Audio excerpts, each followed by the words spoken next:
Yeah. Woke up feeling fresh, no crust in my eye. Toothpaste hit diff, now I'm brushing like a fly. Coffee brewed right, didn't spill it on my shirt. Check my phone, no drama, no hurt. I hit all green lights on the way to the store. Found $5 in the jeans I wore before. Lady at the counter said, "This one's on me." I screamed so loud it scared my throat. Yeah, boy, that's the vibe, that's the code. I say it when my socks match, or I beat a toad. When the vending machine gives me 2 for 1, I drop that line like a smoking gun. Your boy, when the mood hit right like pizza rolls done, not a burn in sight. Your boy, when the Wi-Fi fast and your meme get likes from the whole dang class. Your boy, that's my jam. I shout it in joy like a traffic cam. So if life feel mid, just raise your voice, throw both hands up and scream that joy. Yeah!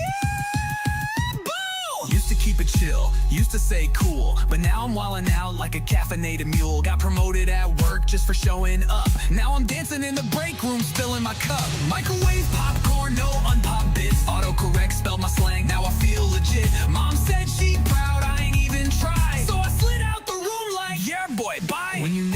tweet in a single go, or dodge your ex in the grocery row. When the Uber pull up with the aux cord free, you already know what you're yelling with glee. No shame, no fear, no chill at all. If I catch a win, I'ma yell like Paul. Hey man, calm down, now miss me toy. I live my life loud with a yeah, boy. Yeah, boy. When the stars align, or your joke lands clean with the perfect line. Yeah, boy. When the vibes feel prime, like 2 days off and it's not showtime. Yeah, boy.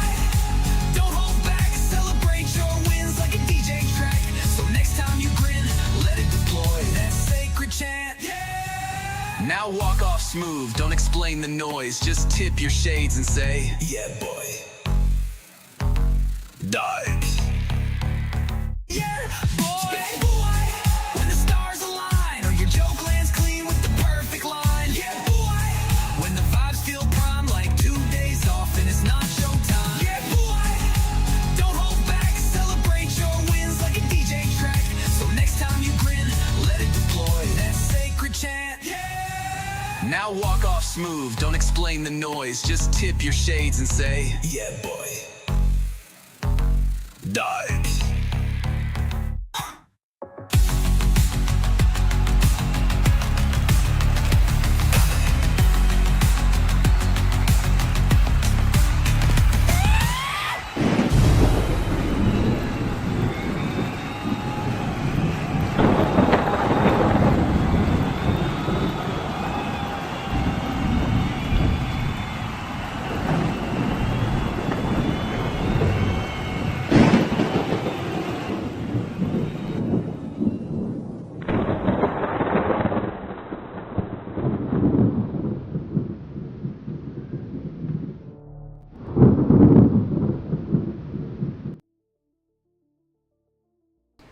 All right. Brand new song. Brand new song. Yeah, boy. Yeah, boy. All right. That's what me and the boys say. Yeah, boy. When we get excited. Decided yesterday to decide to do it. Why not? Why not? So I am in the podcast area at the moment. I think I've got to fix up the screen. I think it might need some tweaking. So basically I wanted to talk about, because I've been talking a little bit about this then the attitudes and stuff that we're getting with what's happening with the Only Pro type stuff, with the attitudes and whatnot. So I just wanted to see if there was anyone, within reason of course, that wanted to come in and talk about any of this sort of stuff. Hey, going to everyone in the chat, thank you so much for tuning in today. And I actually think that we got a couple of folks who are on standby, right? Standby. If you want in, there is a VC called the Backstage. You can go in there. If you don't want to jump in there, you can go into the Voice of Fate and just let people know. But if you want in, the platform is open, and I'll drag you into this, and we'll talk about the casuals versus pros, and where we are all standing and aligning, and what you think your opinion is moving forward in regards to any and all of that sort of stuff. So see who comes in, but yeah, it's good to be back. It is good to be back. It is definitely good to be back. So and I've been enjoying the music. The music's a lot of fun.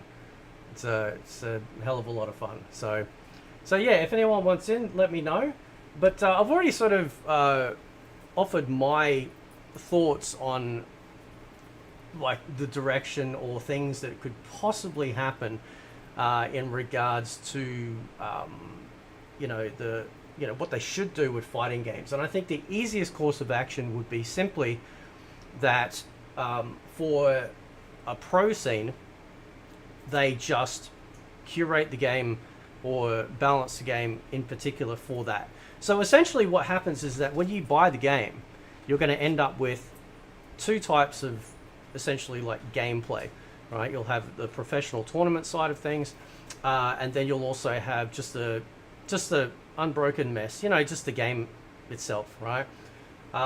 Because I think over time, and it's obviously before I even started commenting on it as well, that people don't want to feel like they have to play for a certain sort of tiny, like a tiny demographic, if you will, right? They just want to have fun, right? And at the end of the day, I think a lot of people have forgotten that this is just gaming, right? That is all it is. It's just gaming, and people need to realize that we have to have fun first. Now, to a pro player, I can understand that their fun would be for the complete and utter dissection of a game, trying to figure out the meat and potatoes of what actually is going on. Let me just fix up the window. We'll go fit to screen. There we go, and then we'll just drag that down a smidgy. Excellent. So to them, I can understand that they want to have it a certain way, and I really think that the middle ground here is having the ability to have a curated form for them, and then everyone else gets the rest. Now, as I've pointed out in videos before, you can do this. You can easily do this. They've been doing it in MMOs for years, especially one of the oldest MMOs, or at least massively online co-op games I've ever played, which is Guild Wars 1, where a skill will change its properties from going from versus monsters, or the real world, or, well, the fake world, into a PvP environment, and it automatically changes, right? And so if you look at something like World of Warcraft, I don't know where it stands right now. I know it used to be that if you had the highest item level gear, you would obviously curb stomp everyone that was lower level than you. And then I'm pretty sure, I could be wrong, it was either Mr. Pandaria or Warlords of Draenor that they brought in essentially equalizing gear. Right now in Guild Wars 2, it's the same sort of it's the same equalization of gear, right? So it really does come down to skill, right? You can't get more powerful gear and that will trump everyone else. It really comes down to, we're going to normalize that, so that way, because I don't know if anyone sort of played MMOs, but you would have played RPGs or any sort of action game where you equip gear and gear has stats, and those stats can elevate the amount of power you might have, the amount of crit, the amount of magic used, the amount of energy and health, or that sort of thing.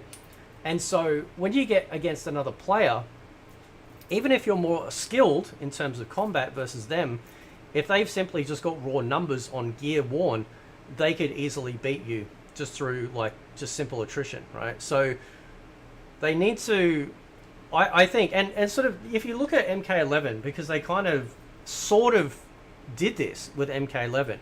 If you go into ranked, in ranked, they actually locked skills to characters, right? So you couldn't actually swap and change your skills if you were playing in ranked in MK11. You had to play, if you wanted to have that sort of feature available to you, you had to go into casual, and then you could, do whatever you wanted, just like the rest of the game. And I'm kind of, I think that sort of thing needs to come back, but not skill locking, just simple nerfing of stuff like that, right? So that way casual king of the hill, like casual versus, all that sort of jazz, that is not combat league, or I would argue tournament, right? Because you could also have a combat league, and then you could also have a tournament setting that people can sign up for. They put their name down, they sign up for the tournament. Now, in case you're wondering, well, that sounds like a lot of effort. It's not really, actually, because if anyone that's played on Fightcade, you can actually go on there and sign up for whatever tournaments they might be possibly running. And I'll see if I can show you guys, because it is pretty cool. I'll see if there's any tournaments that they have running. You click on it, you go sign up on a website, and then you're good to go, right? You just got to make sure you're there on the day. Obviously, it sets up who you're fighting against and whatnot. And that is pretty cool. That is pretty cool indeed. So I'm just checking in. Just finding out who wants in. I'll just trying to see. So we got one for Ultimate Mortal Kombat 3. All right, here we go. So let's share the screen. Share that. There we go. All right. So this is Fightcade. For those that don't know, Fightcade allows you to go in and play old 2D type fighting games, but not just fighting games. Basically anything that allows you to have the ability to play in a two-player type setting, even if it's a co-op game, right? And you'll notice here under, Ultimate Mortal Kombat 3, we actually have some events that they have coming up. One on the 21st and then one on the 27th, right? And you can just click on the info screen. It will take you to the information for the event. Sign up for it. Done, right? And that's as easy as it is, okay? They need to have that sort of thing in... Now, I don't know. I don't think they have it in Tekken 8. I don't think they have it in Street Fighter 6. And I'm pretty sure they don't... Pretty sure they don't have it in Mortal Kombat 1.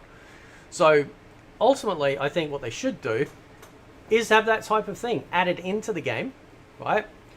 Add in the option for people to have the ability to, to have a curated, balanced version of the gameplay for people to enjoy, and then they just do that. I think that would be the best option for that. I think that would be very, very cool. So, just trying to say, I know Godly was wanting to come in. Who else was there? NMB? Was it NMB? I think he's wanting to come in as well. And of course, anyone else, it's almost open to everyone. Almost open. So, yeah, but that's, I think that would be the middle ground in regards to, to that sort of thing. So there we go, close that, excellent. So that's what I do.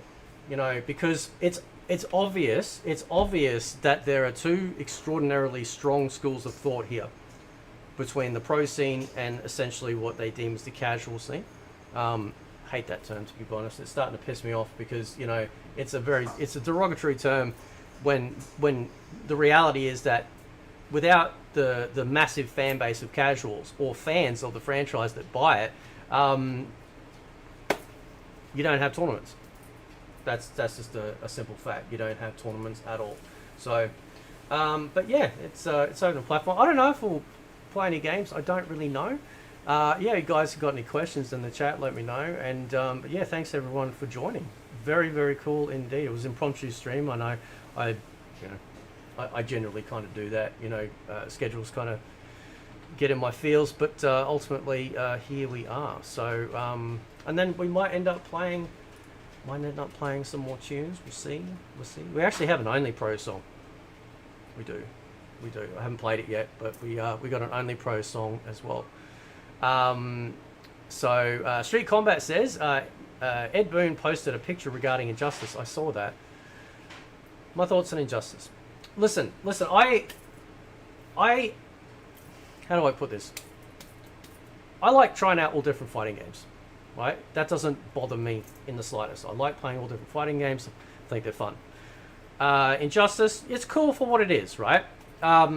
My gripe with Injustice is that Injustice infected Mortal Kombat, right? They brought in the ability to jump off things. They brought in the ability to grab things and throw them at people, right? And I don't want that in Mortal Kombat, right? The closest that we got to that in MK was in the 3D era, when some of the stages might actually have a stage weapon that you could pick up. But that was the closest that we got outside of either the general interactions or stage transitions with the yellow lines indicative of where to go, or the red line which you could instantly kill. That's probably the furthest I would take that sort of gameplay. Injustice, it makes sense. They're superheroes, super strength. Of course they're going to be able to leap, and have all of these, fantastical abilities. So that's the thing also too, which is why I believe that Injustice, this game is supposed to be Injustice 3, because of the amount of floaty combat that we have, right? The characters are jumping up in the air. There's no weight to the characters, so therefore they're able to, it almost feels like partial levitation, the amount of time that they can kind of stay up there versus previous MK games. And that, I prefer the more grounded combat. I mean, I'm not a fan of MK11, but if you had to compare the two, and if I had to choose between, do I want more grounded combat here or more floaty combat over here, I definitely would take MK11 over that. And I can't stand that game. right? But that's if I had to choose, right? The other thing too with the classic MK games, you know, there was weight to the characters in the sense of like you couldn't just, you know, hang around up in the air, which was really nice. It was very grounded combat, and I prefer that in an MK type game as well. If you pick up Street Fighter, obviously like 3D fighters are naturally that way, but Street Fighter 3 is probably, I mean, Grand Blue, I feel like the characters have weight too. I don't feel like it's a floaty game at all. So, you know, there's great range of movement in Grand Blue, and I will absolutely stand on this hill with the flag that Grand Blue Fantasy Versus Rising is the best fighting game in the last good couple of years. Right? It beats Tekken 8, it beats Street Fighter 6, and it beats Mortal Kombat 1, hands down. It is an absolute incredible fighting game, with a whole range of both offensive and defensive maneuvers, which make it feel like you are fully in control. Good resource management, as well as the bravery point system, which is a really nice utility, or no, not a utility, resource, I suppose, to use in the game. But you have to be very careful of it, and I talked about that yesterday in the stream. So let's see where Golly's at. Yep, he's ready. All right, so Godly, where are you? I'll see if I can drag him in. I might have to drag him. Oh no, I can't do that. I'll give him. Oh, there we go. I'll just give him access, and he can just jump in. There we go. All right. There we go. So we have our first game. Let's see if we just his PC's fucking up. Oh, it's okay. Hang on. You got access. So just jump in when you're back. All right. There we go. All right. So, and of course anyone else as well. Ringy says, I think the air combat in MKs is stupid. So, if you go back to Armageddon, we had, I think it was the first time we got like air combos. I think it was. In the sense of like multiple hits in the air, right? Not just like a pop-up and then, you know, like a jump kick and fireball. Like it was like a real, like, it was literally a combo, but then essentially doing it in the air. I'm pretty sure Armageddon was that. I'd have to go back and check, but I'm pretty sure Armageddon was the one. But it was still, at least in my casual experience, at least it was still kept under wraps. That was the good thing about it. Okay? So it felt like when you ended the combo, from memory, you would knock them significantly, like a fair distance back, so that way they couldn't just, like, you know, unload on top of you again. All right? So yeah, so I'm not necessarily against it to a degree. Like, I'm not against pop-ups. So obviously a pop-up, we started getting a lot of pop-ups in Ultimate MK3. You know, they kind of went nuts. And I don't mind. I think if a character, so here's my thought. Like, if a character's got a pop-up, every character should have a pop-up, and every character, it should be the same pop-up, right? Nice and easy across the board. Again, one thing that I've been really sort of noticing with Grand Blue is the fact that your combo system is across the board, right? Everyone's got light, medium, and heavies. It's the same combo string in general, like the standard combo string. But what's really nice about that is that once you get the hang of that, you know, and it's not hard. Once you do that, you can then go, all right, so if I use this this sort of enhanced version of this, that pops them up, and then I can follow it on. Or, you know, if I add the special move within the combo, that might give me a window to sort of like do a little bit of a follow. And so I'm not against pop-ups, not against juggles. I'm not necessarily against air combat. It has to be good. It has to feel like it's fun. And I know, like, and listen, I'm not a pro, but I'm trying to put myself in that position. From a pro perspective, when you take somebody off the ground, and I've talked about this before, you take them off the ground, what happens? Right? They lose control, right? The opponent that's getting taken off the ground has now lost complete control of their character. So that's why I've always advocated for more defensive maneuvers. At the very least, if you were going to keep your combo breakers at 3 bars, at the very least, bring in possibly air blocking. Now in Grand Blue, I can jump in, right? So you're obviously as your character, right? This is your character, right? Your opponent's here. I can jump away on the diagonal. Yeah, I can also jump up, and I can also jump forward. Now usually, air blocking is usually either jumping back. So as you're jumping back, you're already naturally holding back. So when they throw a projectile, it hits you. You can also do it on the vertical. But one thing I've really noticed in Grand Blue, and it was just by accident, I jumped in and somebody was starting to do their super. So I immediately just held back on instinct to block the attack. And I was blocking their attack in the air. So you can actually jump in, and if it looks like they're going to attack, immediately hold back and block as you're coming down to block the attack. Even something simple as that, I think, would be good. Grand Blue also has the ability to do 2 types of dodges. You've actually got essentially like a sidestep. So you press back and the block button and you'll sidestep out of the way, not just attacks like fireballs, but also physical attacks.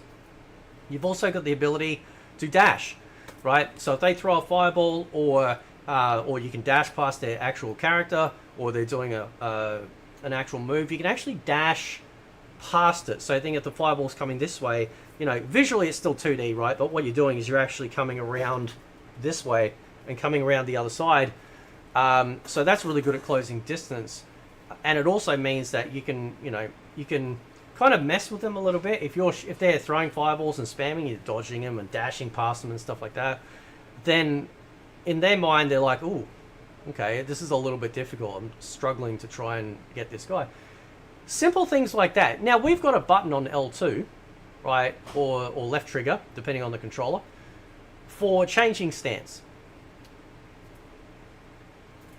Why do we need a change stance button? We don't need it. They only do it because certain moves and abilities, they have made it so that when your character does it, it changes the stance for you, right? I think that needs to go. I think they brought that in. The whole sort of, you know, when you do a move, it would change your actual physical stance. I think they brought that in the 3D era and it never left. I hate it. You don't need it. It's completely unnecessary. And you could easily use that button for something greater. Just like I mentioned, using it for dodging or using it for dashing past something or even anything like that. So anyway, we have now rabbiting on. How you going, brother? What's happening, man?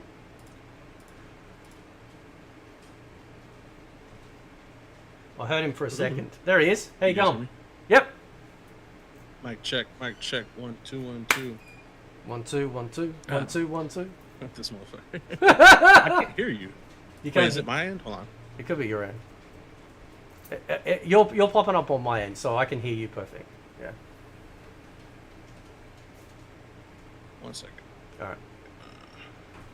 We're halfway there. There he is. Can you hear me? Yeah. Yep. I can't hear, dude. I can't hear you. What the fuck? Bro, actually, I don't even see that your little box is lighting up when you talk. Oh, really? You guys hear Godly? This stream is sponsored by Happy Dad.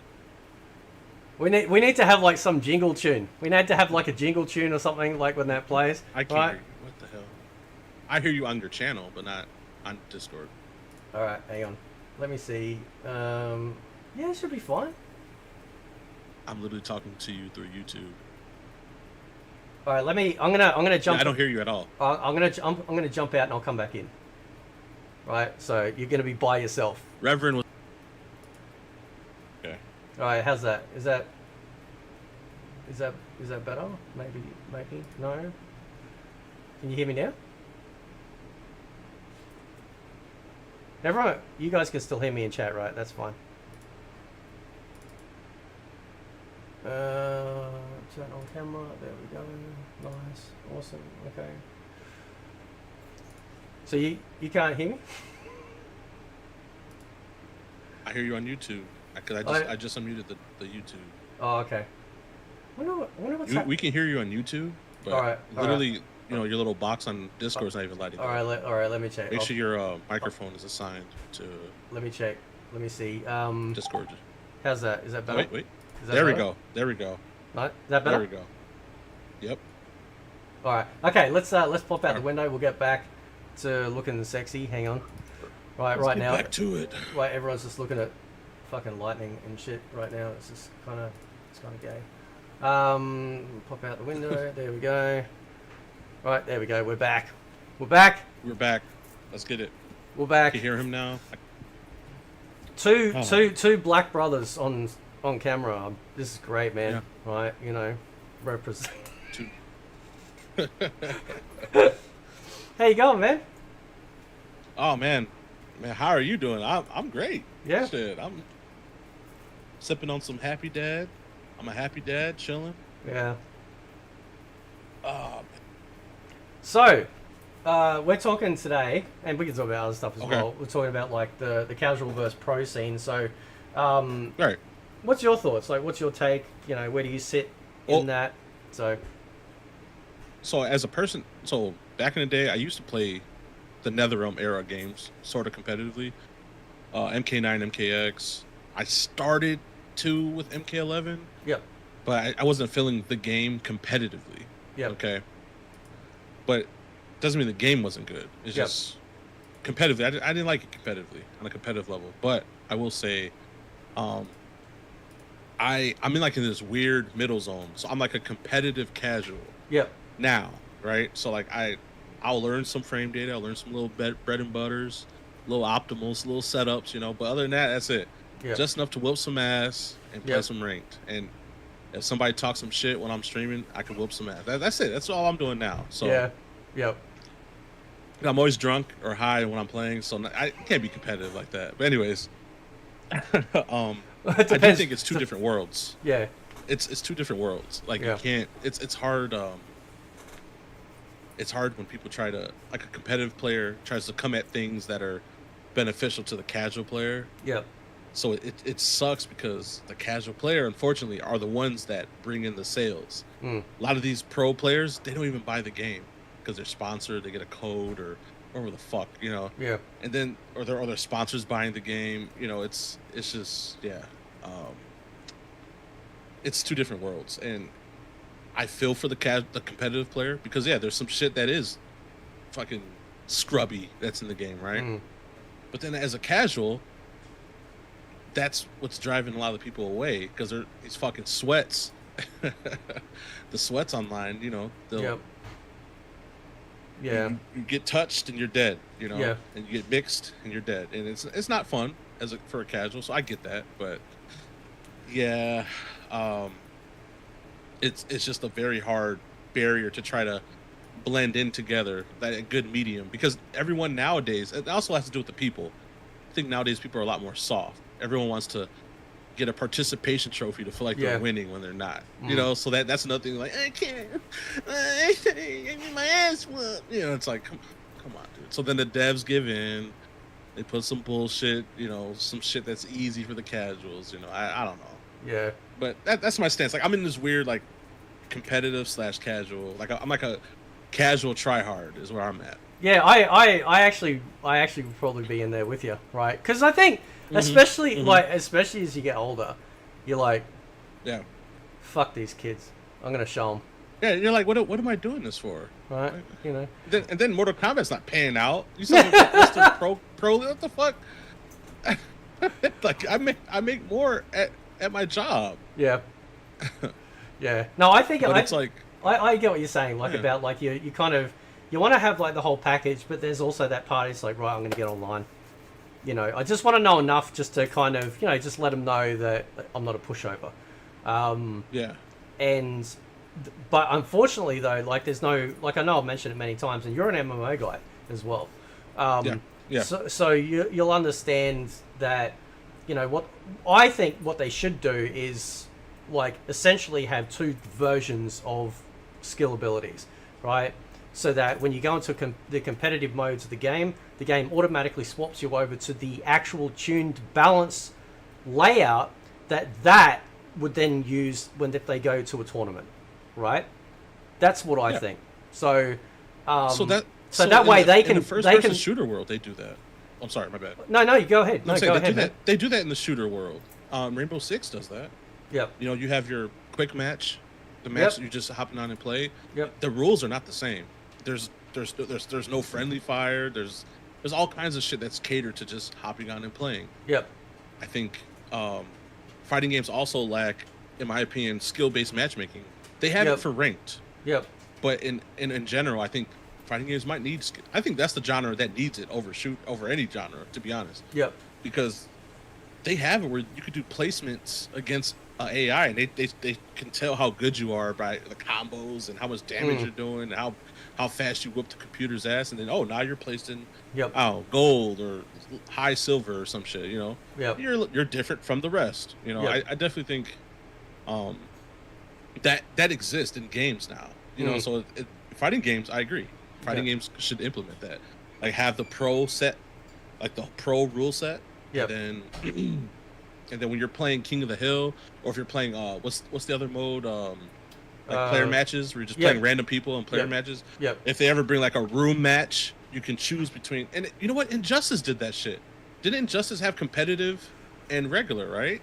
Or it was like competitive, and then you could play like where you have your stats with your not created character, but like your your build of like you know what I'm saying? You're talking about the augments and shit, that stuff. Yeah. Yeah, that kind of thing. Yeah. Yeah. I think they've done this shit. It's just they didn't fully tune it, but it's. I think, like I said, the pro players have too much. I'm not gonna say I'm a pro player. I'm gonna say as a competitive player, I've seen pro players think, say for example, say we're casuals, we're like, oh, we don't like the combos or the high damage, blah blah blah, all this bullshit, right? Yeah. And then I don't like how they make the regular player feel irrelevant with their thoughts, and it's like, well, sorry, dude, this dude actually bought the game. You didn't. I know your sponsor bought it for you, so shut the fuck up. Yeah. But it's just funny because at the end of the day, we're all consumers of this shit. But I don't like that. Like I said, it's two different worlds. It just gets annoying after a while. Yeah. Same with Tekken and all that shit. Yeah. And unlike the who came first, the chicken or the egg. Yeah. Like definitely because I always go back to, when all the fighting games were coming out all the way back in the day, all the early titles of SNK, everything from Fatal Fury to Art of Fighting, and then eventually King of Fighters, and then you had obviously the very first Street Fighter 2. Like they didn't have a pro scene to then shape the game. The games came out, they were made, right, and then there was no social media, there was no internet, so therefore, like people still played them.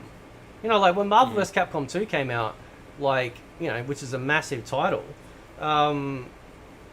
people just played it. Yeah, there was broken shit, and if they identified something that was actually broken or nobody something... Nobody was doing that shit when they first came out. Yeah. Nobody was doing that shit. Nobody was doing that, okay? It wasn't until the fucking Dreamcast version came out, okay? Yeah. I was there playing it, okay? It was right next to my DDR machine. Nobody was doing that shit. People were picking Spider-Man, Bone Claw Wolverine, and Gambit. That was the teams everybody's using their favorite characters. Nobody was playing like that. That's what I'm saying, dude. Like people are so disconnected. They think I don't know. It's just. I think and that's the problem too, because then, going back to it, there's so many sweaty tryhards and stuff like that online. The problem is that everyone's trying to be a winner. They're all it's like their girlfriend's over here going, I won't sleep with you unless you do this combo, and they're just they're so insanely locked in. Like Dragoon's in the chat. How you going, brother? So and he's my head moderator in the Discord. Right now, he used to compete online, back on the Mega Drive. The OG, right? He actually used to play OG X Band. Yep, he used to play on X Band, bro. I'll never forget that conversation when he showed me the shirt. Yep. Shout out to Dragoon, bro. That shit was so dope because all my life, dude, I felt like I was the only person that I would run into that ever used X Band. Yep. Here I come. Not only did I find someone, but a top player from back in the day. Oh man, that's fucking chef's kiss.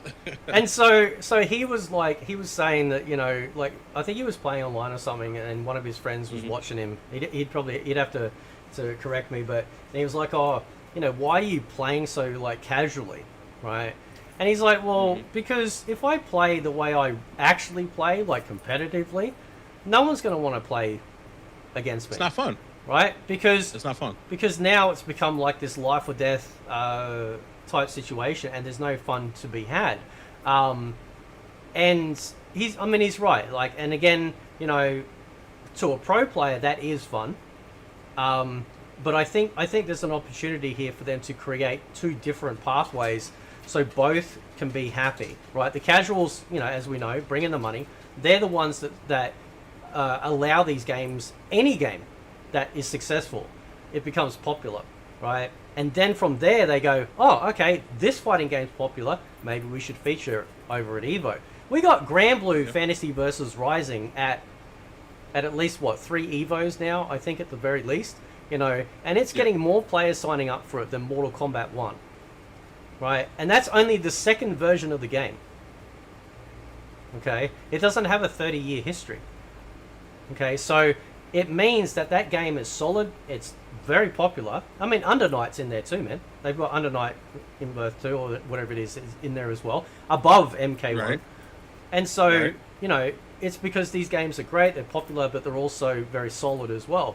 They're feature rich. Yeah. That's what it is. Yeah. They're And feature rich titles. yeah. And Mortal Kombat used to be that, guys. Did you know that? yeah, back when we had quality control, you know. But I just, like, because I did the Tekken vid yesterday, and you know, that Mrs. Plays whatever, and Misplaced stuff, yeah. yeah, and like, you know, some of the tweets are like, oh, you know, they're all like nice, and then, you know, you then see whether it's like what, turn the crowd on, what, go away, turn off, there we go. Then you get the other tweets where it's like, shut up, I played more hours than you don't know what you're talking about, you know, blah blah blah. And it's like this is, you just undid all that work of, you know. Yeah, that does undo it. I'll admit, and I'm a person that sides with someone like her, because their insight, knowledge of the game is very strong. So like when they say criticisms, but then when they say shit like that, it's like, bro, Yeah. come on, dude. Like, all right, now you're just selfish. Like, Yeah. all right, bro, like, relax. I think there's I think there's definitely a yeah, I'll say it, fuck it, a self-centered nature to some of the people that do compete. Yeah, for sure. I think yeah. to some degree it starts to end up like a cult, you know, where some of the worst still get defended, and then they just think that, well, I compete, therefore you don't, and it's like, yeah, but you don't have the competition because you know the casuals got the game over the line, and now you're just picking it up and running with it. Like the casual fan base, or the fan base in general, are the ones that give you the opportunity to do it. We buy the game, we support the game, and we can also refund the game and walk away from it, right, en masse. Yep. If you know, when you got pro players threatening to boycott, like, I support their boycott in the sense that, like, everyone has the right to do whatever they want with that, but I also question it, is like, are you boycotting because they changed like 2 moves on your character? Is that it? You know, or one thing, you know, and it's just thrown you out? Or are you boycotting it because the overall experience is now completely changed? Because if they buy an $80 to $100 game, like that's what we pay in Australia, and you play one character, right, and that's all you do. You don't run around in Tekken Lounge, or in MK, you don't play invasions, you don't play story, you don't grind up the character levels, you don't go on Towers of Time, you don't do anything else except one character online. That's it, right? So I would argue that they don't understand what everyone else is talking about when it comes to the overall quality of the products. So it's almost like they've got horse blinders on for this tiny sliver of the game that they're hyper focused on. And it's like, yeah, you can have that, but you've got to have a solid base around it for everyone else to keep wanting to funnel money into it and recommending it to people and saying, hey, check this game out, it's really good, you know. You've got to give people that opportunity, because most people don't think like that, right? That's a tiny subset. That's strong tunnel vision. I agree. So, have you been playing any Tekken, Mortal Kombat, any fighting games lately, or? Man, Mortal Kombat. So this what recent patch, I guess. I want to try it because I hear a lot of pro/competitive players are enjoying it now. Yeah. Even what's his name? Even Tom Brady. I see him. I don't know if he's trolling on Twitter, but I'll see somebody like that say, "Oh, this is fun now," whatever. Yeah. And I'm just like, huh. I'm so now when I see a lot of this, it was just negative. Like I don't know, 14 days ago. Now it's just this game is fun enough. Yeah. It's in the right direction. So I'm just like, okay, I want to check that out. But as far as Tekken, Street Fighter, dude, I haven't touched it since damn near launch. Not that I dislike the season 2 patch that everyone's hating. I see it, I hear about it. Yeah. But and it's a good thing to see the players reach out and take their stance. But I honestly I feel like I hate to say it, but they're just going through what MK players have been going through since fucking MKX, I think, in my opinion. Here's a question I would have to the pro players, right? If your character isn't broken, and you're happy with the character, and you're happy with the matches, right. Do you care then if everyone else is unhappy with the rest of the game? Right? Because when I advocate for Mortal Kombat to be better, I'm trying to figure out, or not figure out, but I'm trying to look at every aspect of the game. Everything from sound design, menu design, character design, customization, game modes, story, all of that sort of stuff. Online features. I try and look at everything and go, what can be fixed here and here and here and here and here and here and here, right? And then I go, okay, and then I look at the history of Mortal Kombat. I look at all the previous games that came out. I look at the success. I look at the fact that Fightcade still has tons of people every day playing. Every day. 30-year-old Mortal Kombat games are playing every day. Right? Not 2 people. Like, nope. 200 plus, give or take, depending. It's not just you and I in a fucking room on Fightcade. No, there's a community on Fightcade. Yeah. There's a strong community on Fightcade. And yeah. It's a lot of people's go-to way to play their retro fighting games. Yeah. So I would say to them, it's like, well, hang on a sec. Do you care about the rest of the product? Or is it only that you care that this singular character is fine, right? Because that character the character doesn't exist in a vacuum, right? The character needs the foundation. What's the foundation? Well, the design, customization, sound, music, menus, everything else around it is what allows that character to exist inside the world. The world doesn't exist in the character; it's the other way around. So, I would say to them, it's like, well, it seems that you only speak up when something happens to a character that you're using. Therefore, why don't you speak up for the other stuff, right? And I think the answer, unfortunately, is some of them don't care, right? Yeah. It's just unfortunate, though, because all of these people would have fallen in love with whatever fighting game they're representing for a reason. There must have been a reason, right? There must have been a reason that they all fell in love with it. And I remember talking to Foxy Grandpa, well over a year ago. I was playing Halo online with him, and at Christmas time, I saw him playing on PC, and I'm like, oh, do you mind if I jump in with you? Nice. Right? So I run around, and I think I asked him the question of like, do you guys enjoy playing the game? He goes, now, I don't think he was trolling, but it's a very interesting question. I'd love to ask him again. He said, nobody at this level enjoys playing the game. Right? And I thought, that's really sad. Like, has it now just become one of those jobs? You just go to work. You just do your thing, don't clock out, and that's it. Yeah. And that's kind of unfortunate, because you think that if you're going to a tournament, representing like the game and the character and all that sort of stuff, then right. And then you're like, nah, just can't stand it. It's like, man, well, that's kind of sad. Yeah, I don't know if he was trolling. I don't think he was trolling, but that what game were you talking about? Was that MK1? Yeah, or probably previous MK games as well. Yeah, in general. Yeah. I feel like if he was talking about especially MK1, especially a year ago, he probably was right, because I feel like they're just playing it just for the sake of they've put that fucking so much time into it. You're deep in. You might as Yeah. well. There's no point of pulling back now. That is another aspect I looked into competitive gaming in general, not just fighting games. It's like you're gonna get so good, or you get so deep competitively, putting so much time scrimming and practicing and studying, and it's a lot of work, to get to that level. And you have to lose and win and learn a lot. Yeah. And and you've done all that, and you finally get to that point, and you're like, damn, I don't even like this fight. Yeah. Because you got to deal with this bullshit. Like if you played Valorant, you have to deal with all that utility shooting. You're trying to plant the fucking bomb. yeah. There's so much utility shooting you. Yeah. It's so meta. You get tired of when the meta changes. There's so many ways to look at it, but it's outside the fighting game world.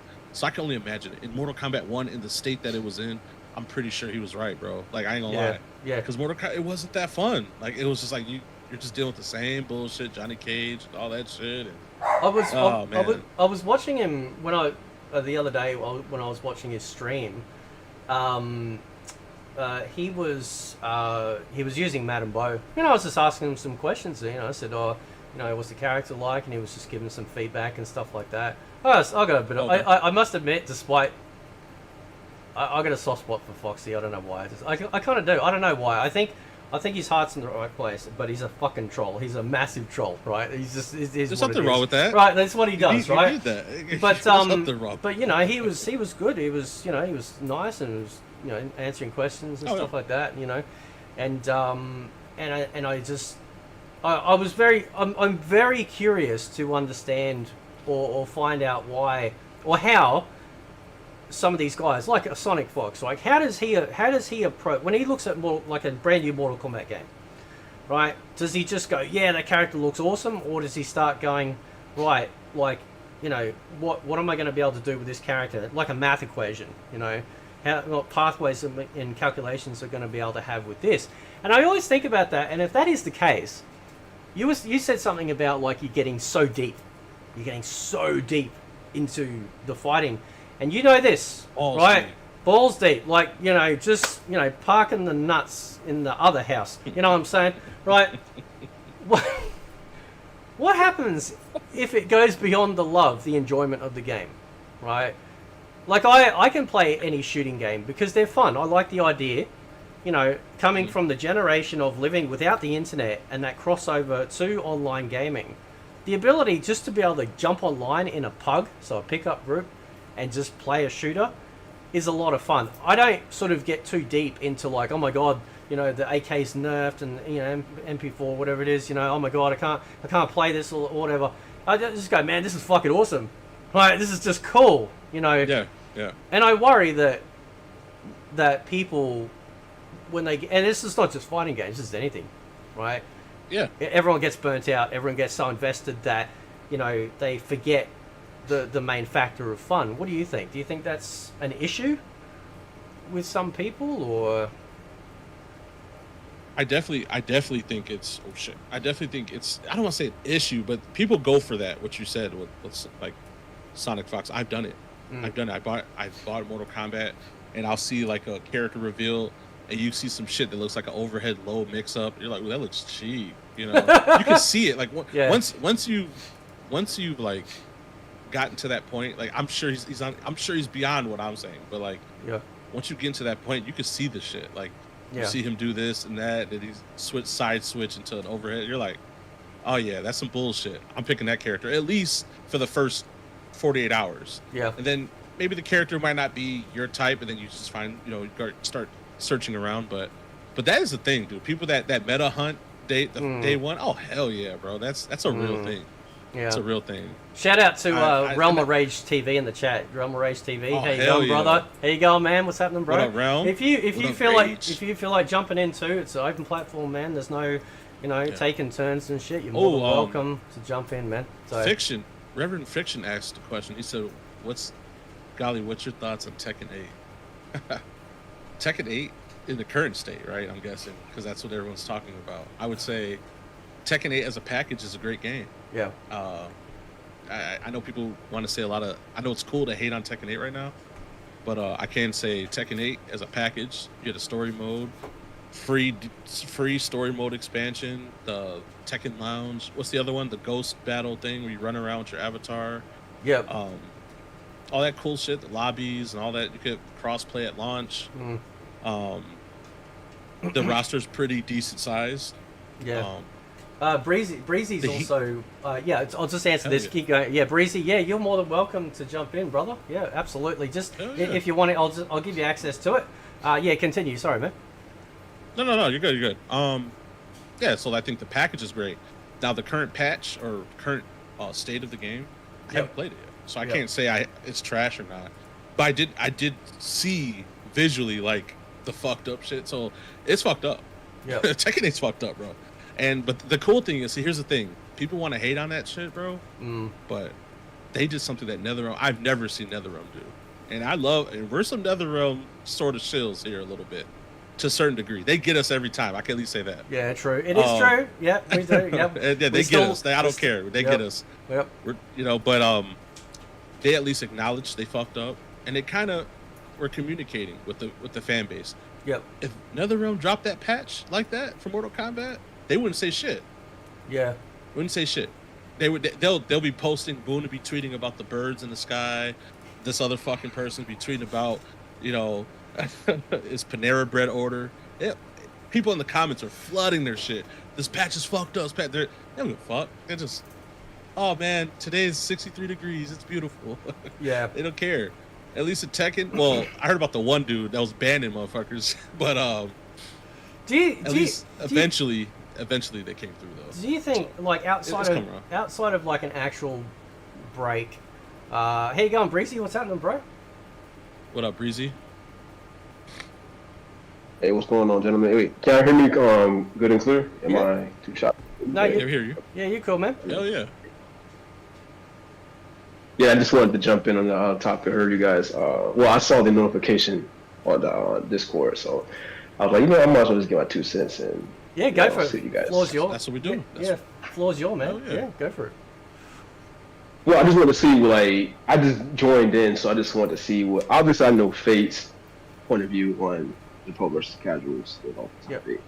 But I just want to see what Godly wanted to say, and I'll just chime in and get my thoughts. Okay. Well, pros versus casuals. I'm kind of more so agreeing with Fate, but coming from a person that used to be in that scene of pros versus casuals, like where I used to be like, man, fuck this fatal blow shit, or fuck this what was that shit, crushing blow. Like MK11 was my biggest game where I really complained about it, and I thought it had the scrubbiest mechanics. This has come from a person that was competing in the game, and what was the flip out, all that shit. To me, all that shit was scrubby as hell. I hated it. I hated the meter regen shit, but at the same time, that was the best selling Mortal Kombat. So my stance on it is that the pros are probably the most experienced player in this situation, but the casuals majority of the fan base. So you have to find that solid medium where I'm at, where it's like I'm like a casual / try hard, but you have to be able to see the whole picture. Like if I think this is scrubby, but Fate might think fatal blows are the coolest thing Mortal Kombat's ever fucking did. You know what I'm saying? So he sold that game to this guy. He got another. I know. But I'm just saying. This is an example. But he got his whole community to buy the game. He got all their people and their people to buy the game. Now Mortal Kombat's the best-selling game, but my dumb ass is like crying about this one mechanic. So I definitely think the pro players definitely need to just open their eyes a little bit more. And what I'm saying is what they're saying isn't irrelevant either, because they know the system, they know the mechanics, they know the meta, they know all the shit down to the frame specific button.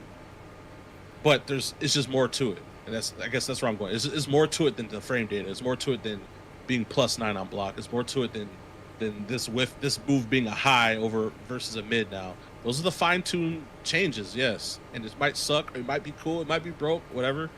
But a lot of it, I don't want to say like they need to be humbled, but it just need to be just kind of like they need to be like regulated. Like, all right, bro, look, fucking, this game sold 1.2 million copies, but this tournament that you guys are crying about doesn't even have 1,000 players. So you're the minority, you know what I'm saying?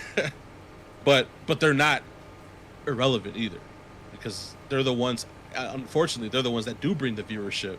A lot of the post success of the game sometimes, because a lot of your pro players, your streamers, your content creators are pretty high level players sometimes, unless you're fake. But no, I'm just playing. I'm just playing. No, but So I haven't been back in a but, week, and this is mad disrespect. You know, like just. I know, right? No, I'm Right. just kidding. I'm just kidding. No, but I'm just trolling you, bro. I know, bro. It's all good. No, bro. but seriously though, like I just think there is some validity to what the pros say, because they're the ones streaming the game, and kind of keeping the game. I don't want to say they're keeping it alive, but they kind of are at the same time. You know, it's like this weird. Like I said, it's like this weird middle ground that no one really talks about. It's like, it's not really a black and white situation. I think there's that middle ground where it's like, okay, you have your pro players and then you have your casuals that just do fucking down twos all day and grab. They don't do not one combo, and they love the game, right? And all the shit that this pro player is complaining about, they don't give a fuck about. They don't know nothing about no frame data. They don't know nothing about none of that shit. And you're crying and complaining, and then I hop on the Twitter post and say, oh, what are you talking about? The game is great. They're like, oh, you shut the fuck up. I played this game 900K hours and I made a total of $1,000. And I'm just like, yo, 900K for only 1K is a slave work, bro. You know, you're a slave to the game. But in all honesty, the pros can be snobby, and I just think that casuals can be entitled as well, because they want to say, oh, the game is great. Shut the fuck up. You're XYZ pro player. Shut the fuck up. You're just crying. But I think we all have to, especially pros, we all have to find that eye-opening moment, like, okay, my character sucks now, but what about the rest of the game? You know, I always criticize the product of the game. So like I'll say like, man, Mortal Kombat used to be this. Mortal Kombat used to have this. Mortal Kombat used to have this. And I could go down the list of all the shit Mortal Kombat used to come loaded with at launch versus now where it's at. That's my real problems. And then I go to the frame data. Then I go to the moves that are busted. So I judge the whole package, you know? So I'm different. But Fate's right too. There is the people that shut people, the pro players that will shut and shit on a player that they don't know who they are. Their account doesn't have a check mark. They're not a partner on Twitch, whatever the fuck type of glaze they try to glaze themselves with.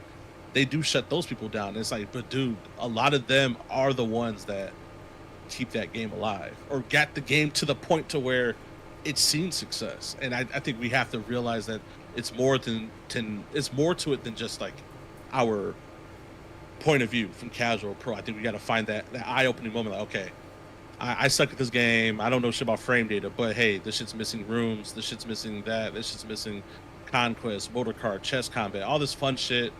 There's no type of replay value outside of rank match. You know, it's like, oh, Invasions is a mobile game, but you know, that'll be like my point of view. Then the pros like, shut the fuck up, dude. You don't have 10K. You know, like Dragoon said, you don't have 10K followers. Who the fuck are you? I didn't see you at Combo Breaker. I didn't see you at Evo. Where'd you place? And it's like, bro, but you're fighting for minimum wage salary for a fighting game. Like, you know what I'm saying? Like, it's relax, you know? But yeah, I think it's like there's a lot of snobby mentalities. Both sides. Pros mostly. I can say pros mostly. But I am in the middle. For sure. Like I got one foot on each side of the fucking fence here. And I hate it. Hate being a fence sitter in this situation. But I can at least be man enough to admit it. You know, because I played competitively. So I've been that fucking that dude that shut someone down before, but I grew up, I guess. I don't fucking know. I don't know. But you got to see the whole picture, because at the end of the day, bro, we're all consumers of this shit. And if you're complaining about your product, that means you're an unhappy customer. You have every right to complain, refund, whatever. So that's I guess that's where I'm at now. I'm a customer, and I want my product to be how it should be. If you had a Whopper yesterday and it was fucking fired, and you had a Whopper today and that shit was missing the fucking meat and cheese and the mayo was spoiled, you have every fucking right to complain, bro. So that's just where I'm at. Sorry for the long answer. I hope I answered. I feel like I talked a lot. Oh, you good. Oh, no, you good. You answered. So Fate knows my background. I just give a little synopsis. So I've been competing since 2007, but before 2007, I played fighting games very casually. I was like learning the shit, trying to understand, characters and whatnot. But that's when in 2007 I really started to get really into it. Um, I've had this debate and topic discussion with a lot of people in the scene. Mm. I do understand the casual side of things, or where the casual point of view is coming from when it comes to the pros. But in my defense, in my statement, I'm more leaning a little bit towards the pro side, and the reason why I say that is a long time ago, but quite some time ago in Face Discord, I put up a poll, and the poll was who is to blame for the way fighting games are nowadays, and I put casuals or pros, and my answer was casuals. Now the reason why I say casuals is because I'm not blaming the casuals. It's more so the devs catering to the casuals. So I'll explain it in more depth. I can agree with that. Fighting games back then were very organic, and what I mean by organic is there wasn't any groundbreaking mechanic to help out with players who were struggling. So fighting games back then was more so based on defense, whether it was Street Fighter, Tekken, Soul Calibur, Virtual Fighter, King of Fighters, Mortal Kombat, same thing, right? So right. I remember being in the arcade and watching these guys do these guard-breaking setups. For a casual eye, that's intimidating because for one, you can't do it. Two, you have no knowledge on how to stop it. And three, the game doesn't help you or even teach you how to deal with this type of situation, right? So now we're looking at today's days, right? Which I do agree with developers creating a system to help balance it out in terms of skill matching, right? Because, when you look at Street Fighter, right? Street Fighter has a pretty in-depth training mode. And I'm all in for the training mode. Same thing with Tekken 8. Tekken 8 has a very in-depth training mode to where it helps you understand characters. They have combo trials. They have punish mid training. The frame data. Yeah, I love that. Exactly. Oh man, that's intense. That's good. Yeah. So it's really good because I kind of go back to where with Fate. I use Fate as an example because he used to do teach you Hapkido. It's the same thing. It's you don't want to throw your student out there in the wolves and expect him to know Hapkido automatically. Yep. As a teacher, you're supposed to guide your student on how to become an expertise at this martial art. So back then, it was more so of there was this old saying back in the arcade to where it's if you're gonna cry about it, leave the arcade. But if you're gonna stay in hell, make sure you bring a cooler. Right? I'll never forget the dude who said that. Shout out to Agent Zero. He was a Nina player back in Tekken 5. Rest in peace to him, But he made a good point about it because back then it was either sink or swim, But I would say the disconnect with today's fighting games is that they made it too scrubby, right? And we all know this. V-trigger, the heat mechanic is pretty much damn near is a mirror of Street Fighter's V-trigger. You pop the heat, you got this automatically guess all the way. The drive rush in Street Fighter 6, I have no problem with it, but I can see the complaint with the drive rush because it kind of when you do drive rush, you pretty much skip neutral. Everything is just plus or block when you do a drive rush move. It's easily we burn someone out. So I can understand, when it comes to that situation. Now, to go more in depth on why I agree with pros is if we're going to be completely honest about this, even though the casuals sell the product, the pro scene actually keep the game alive. Because if we're being honest, if it wasn't for the pro competitive players back then keeping these old school fighting games thriving throughout years and years and years, fighting games wouldn't even be on the mainstream as it is now, right? So if we're looking at Tekken 8, for example, right, with the whole boycott that happened 2 weeks ago, right? Yeah. A lot of those players that were boycotting the game, if you even go back, because if you look at the boycott website, when you sign up for the petition, it There's a shows website? just how long. Yeah, so there's a website for it. Oh shit! And if you look at it, it shows the player's name, right? It shows how long they played, and it shows, but the main key column that it shows on it is how long they've been playing Tekken. And if you look at that column and just scroll all the way down, you will be surprised on how many people that started playing Tekken a year ago, 2 years ago. Not 2 years ago, my bad. A year ago, 2 months, 3 months, hell, even 2 weeks, right? So when I'm looking at this petition on the website, I came to the conclusion towards like, wait a minute, most of these guys, they're just really just casuals. They're just playing the game, right? They're not understanding the game, right? So it's kind of like they're pretty much just following the sheep, following the herd when it comes to a situation like this, right? So I do agree to where the content creators and whatnot, they do kind of can be a little bit ego, arrogant, and whatnot, which I do understand because I'm not gonna drop no name, you know. But you probably know some Twitch streamers right now currently that are very egotistical, and whatnot, right? You know, but that's kind of like the anomaly in any community, right?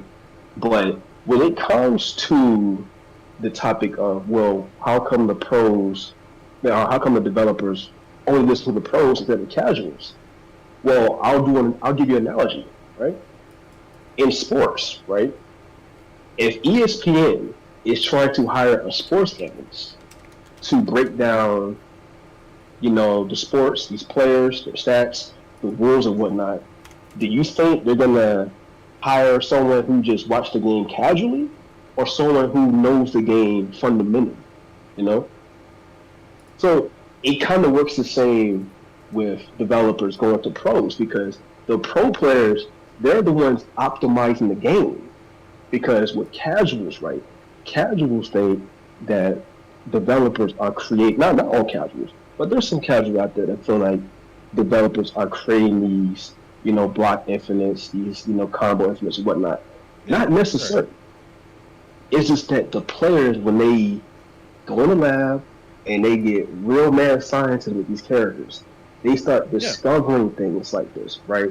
And so this is why with pros, this is why it's very important to have pros in games, especially fighting games, because when pros are going on Twitter and they're telling developers, hey, I just dropped a clip, there's a combo infinite in here, a block infinite, there's a block center here, we need to catch that out, right? They're not doing it for them. They're doing it for the entirety of the community, because it not only benefits them, but it benefits the casuals playing. Because if the casual gets hit with a combo infinite, they're going to be like, oh, this is unfair. I don't play anymore, right? But the pros, what they'll do is they'll lab it up. They'll see if there's any way around it.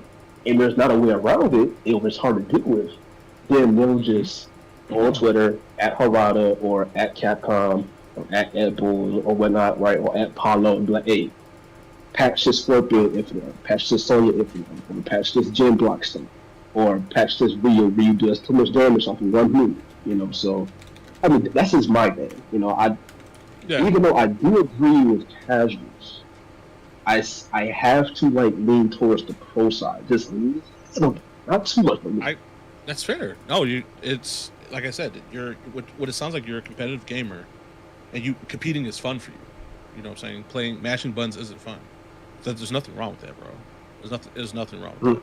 Your stance. I honestly, that's why I said it's not a black and white answer. I can say, and like I said, I had to figure this out, and it goes even with your sports analogy, is the pro, like how they hire commentators and everything that have strong knowledge of the game, pro players in sports and everything. The key factor, though, I will say, and I had to learn this, fighting games were niche. And back in the day, all the Street Fighter Third Strike, Marvel guard breaks, all that shit's niche, and it was very small, very low key, right? And I feel like the problem is, we can say the problem is pros, we can say the problem is the casual, whatever. But I think fighting games in general are trying to find they have an identity problem. That's what I really think it is. I feel like they're trying to chase that Evo moment, or what we grew up learning in the depth in the fighting game, but also they want that game to sell and be mainstream, because that's ultimately what it's about. It's a business, you know. And that goes same with sports. Right. Like sports, a lot of our sports wouldn't be a thing if the fans, the casuals that don't play pro, didn't buy tickets to the game. If they didn't buy the merch, if they didn't buy the fucking the gear, if they didn't buy so and so's jockstrap, none of that shit wouldn't matter. If we didn't buy LeBron shoes or this dude's shoes, none of this shit would have mattered. They would just be pro playing. They'd be high level players playing for whatever the fuck they're playing for. That's it. But so like that's the weird thing. Like I agree with the pros, because I understand what it's like to have, like you said, that block infinite or loop or whatever, and it's annoying because now you have a tournament coming up and you know someone's gonna hit you or try to hit you with that shit, you know. So now you gotta find workarounds to avoid that. So I get that. I've been through that struggle, especially playing MK9 competitive, a game that's full of bullshit.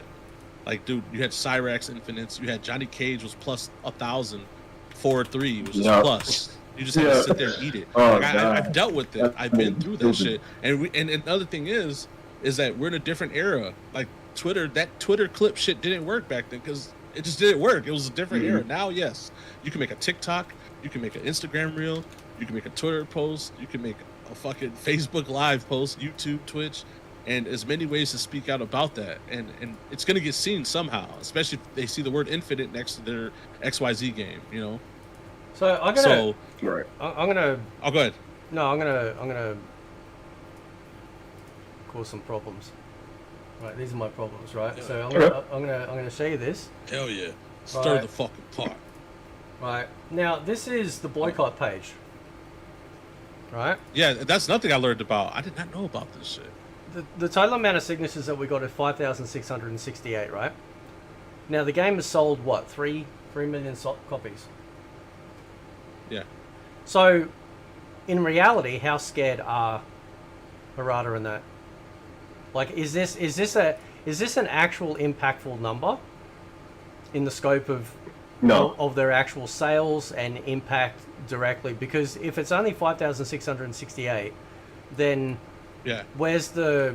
I mean, I actually did a calculation. It's like, well, obviously, it's just just under like the 3 million mark. So, I guess my point is, like, when something happens, like for example on Steam, right, and a game like when No Man's Sky came out on Steam, I think it was the most.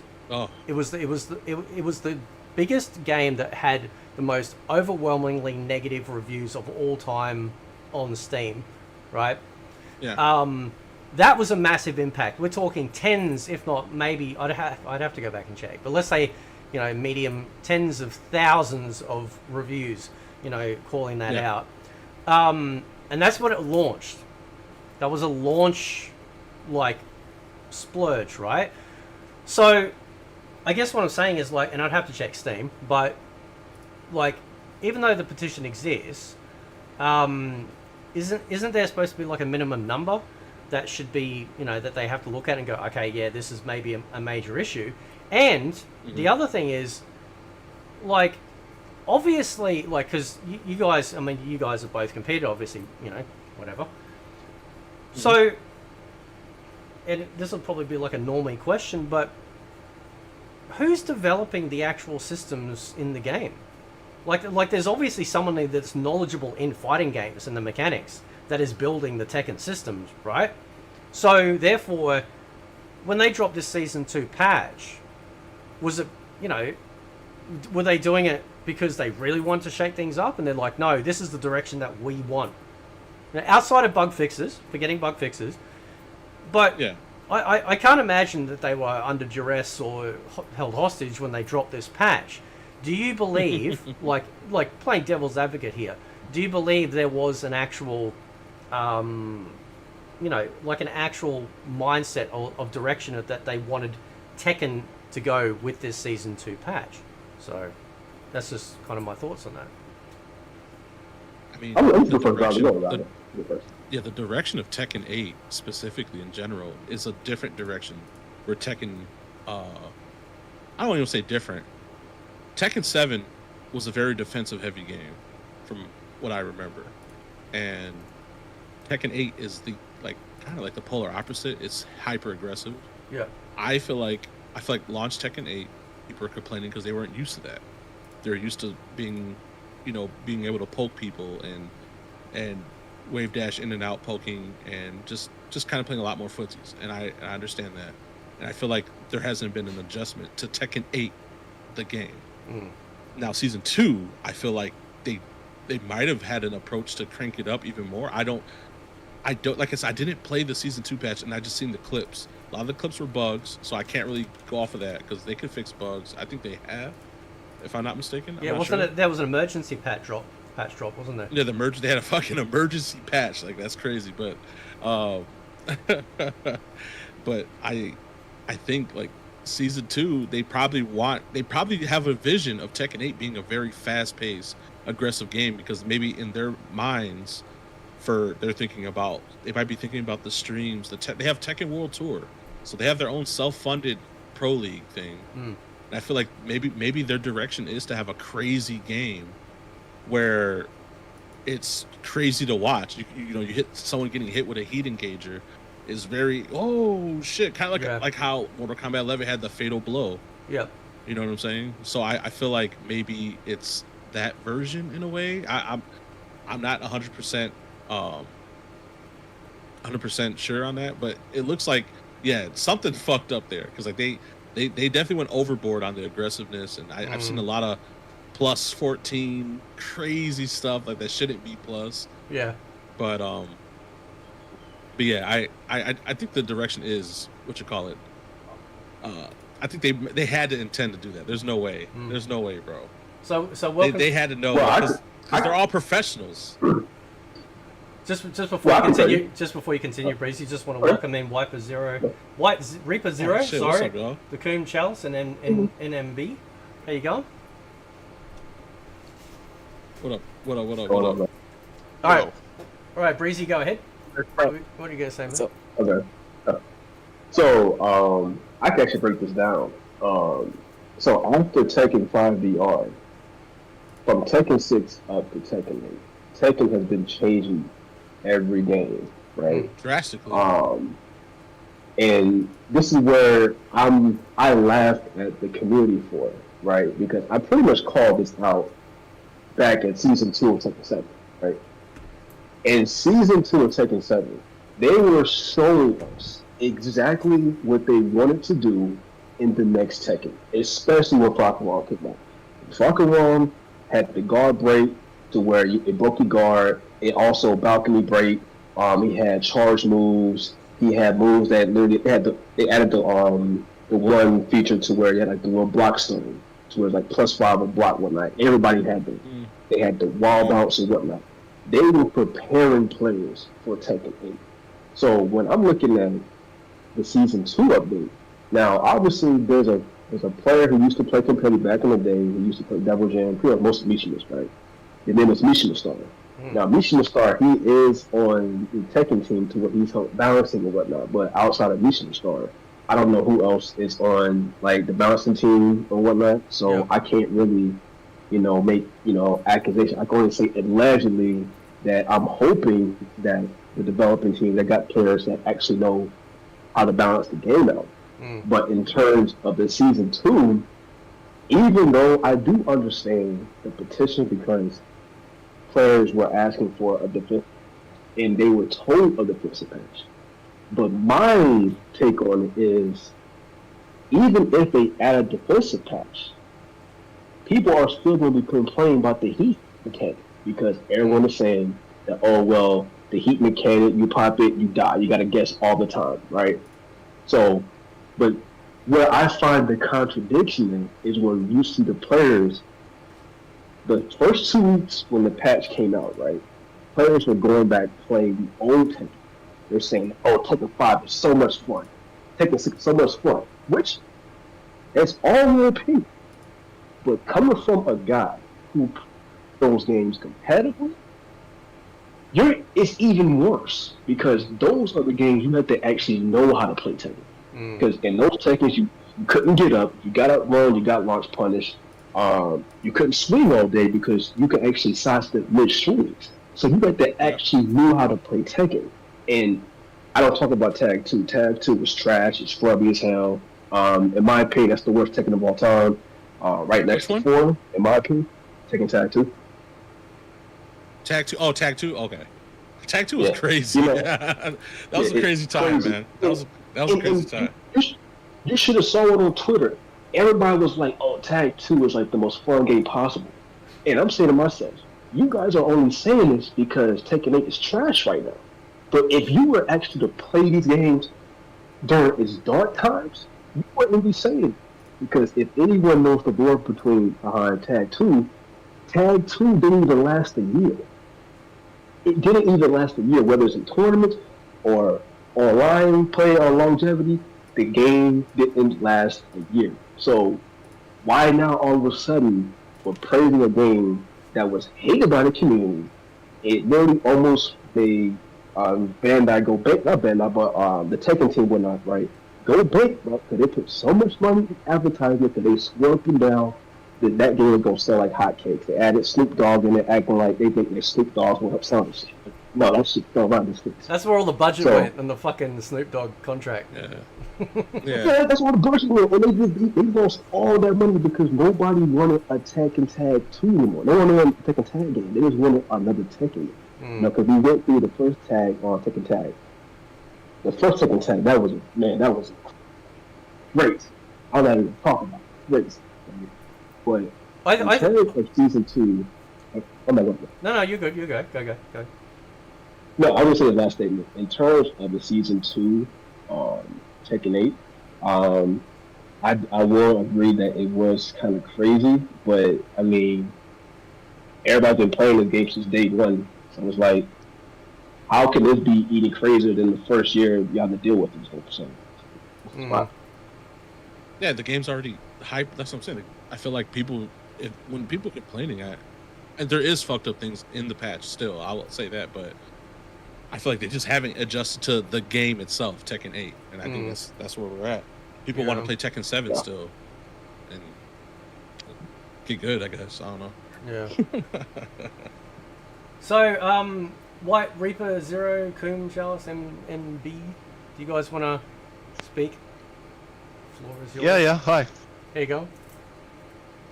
Yeah, what's up? Any I medium obviously know nothing about Tekken. That's right, but you guys, I think you said at least 2 of you have also competed as well, or still competing. Is that correct? I've competed in Mortal Kombat tournaments before, offline tournaments, and I've won several. I've won at least 3. Yeah, excellent. Well done, bro. Good. That's awesome, man. Thanks.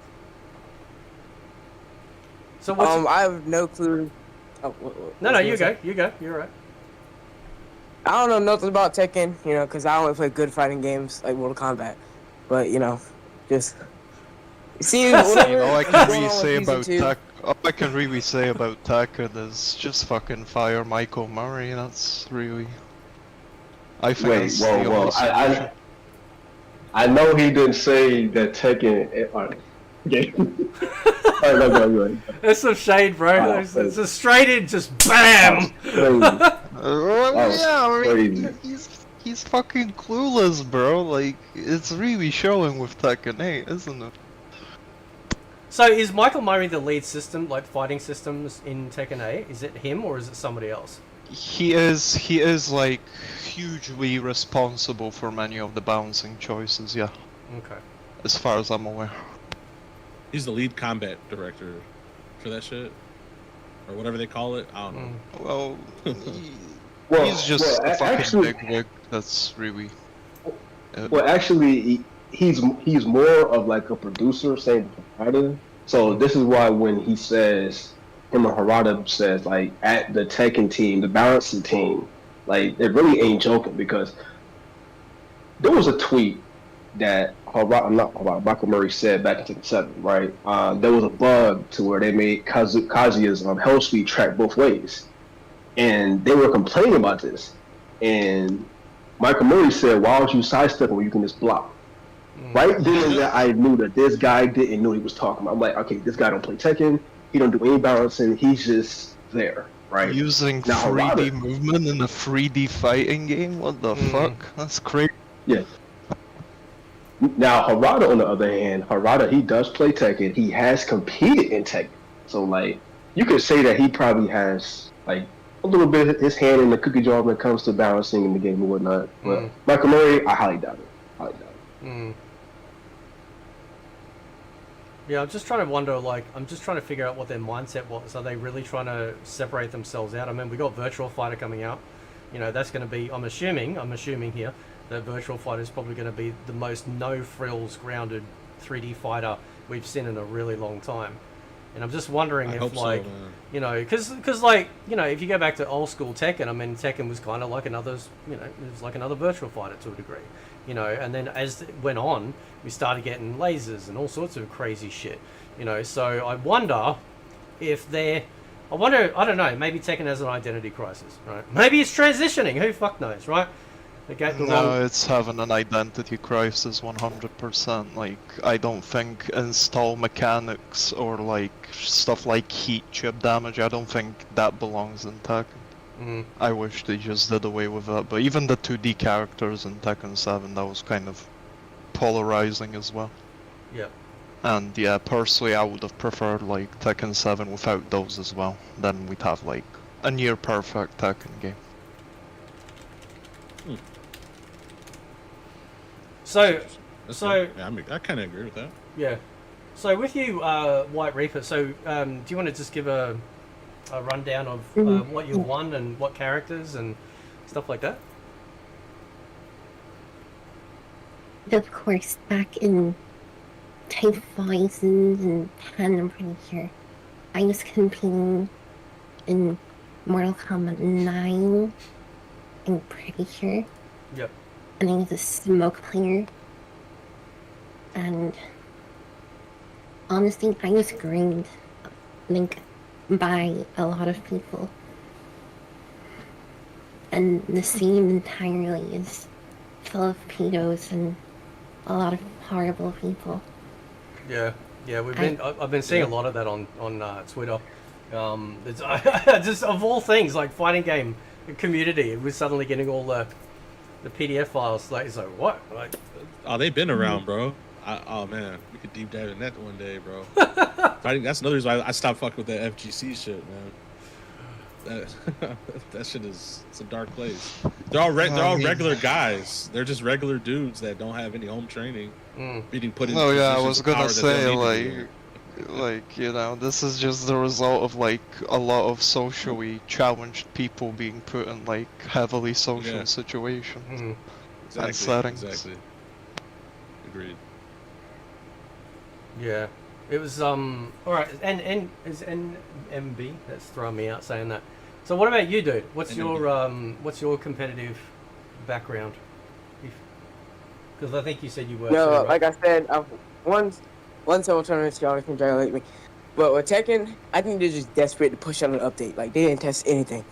Like, they're competing with the big boys, like Mortal Kombat, Street Fighter, new game coming out. You know, they're terrified of what's gonna happen. So they're just trying to push out any update like as fast as they can.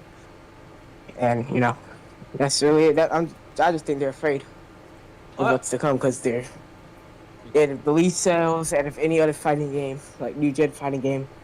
You know, I just think they're terrified of their players leaving them. So they're just pushing out any update as fast as they can. I think. Do you think fighting games should have beta testing? Because you know, like anyone that's on Steam, you can actually access beta builds, right? For some games, there might be like, yeah, there's a new beta build out. You just got to go into it. You can change the option so you can download it. Wait, Fate. Yeah, definitely. What happened to all those betas that we were playing? Huh? We had all these Mortal Kombat, Tekken. We had all these fucking betas. No. Well, yeah, like so. There, to me, like a fighting game beta. Oh, is and like, then you're talking about test build. Yeah, test builds, right? Yeah. So that way they're Okay, so for example, before the season 2 patch comes out, they make it available like they do it with like things like World of Warcraft, or they have a test server, so they push out all the stuff that you can go test out. Do they push out all that bullshit? They do it with Rainbow Six. I don't know if they do it with Call of Duty. Yep. I'm just wondering if that's something should possibly start doing.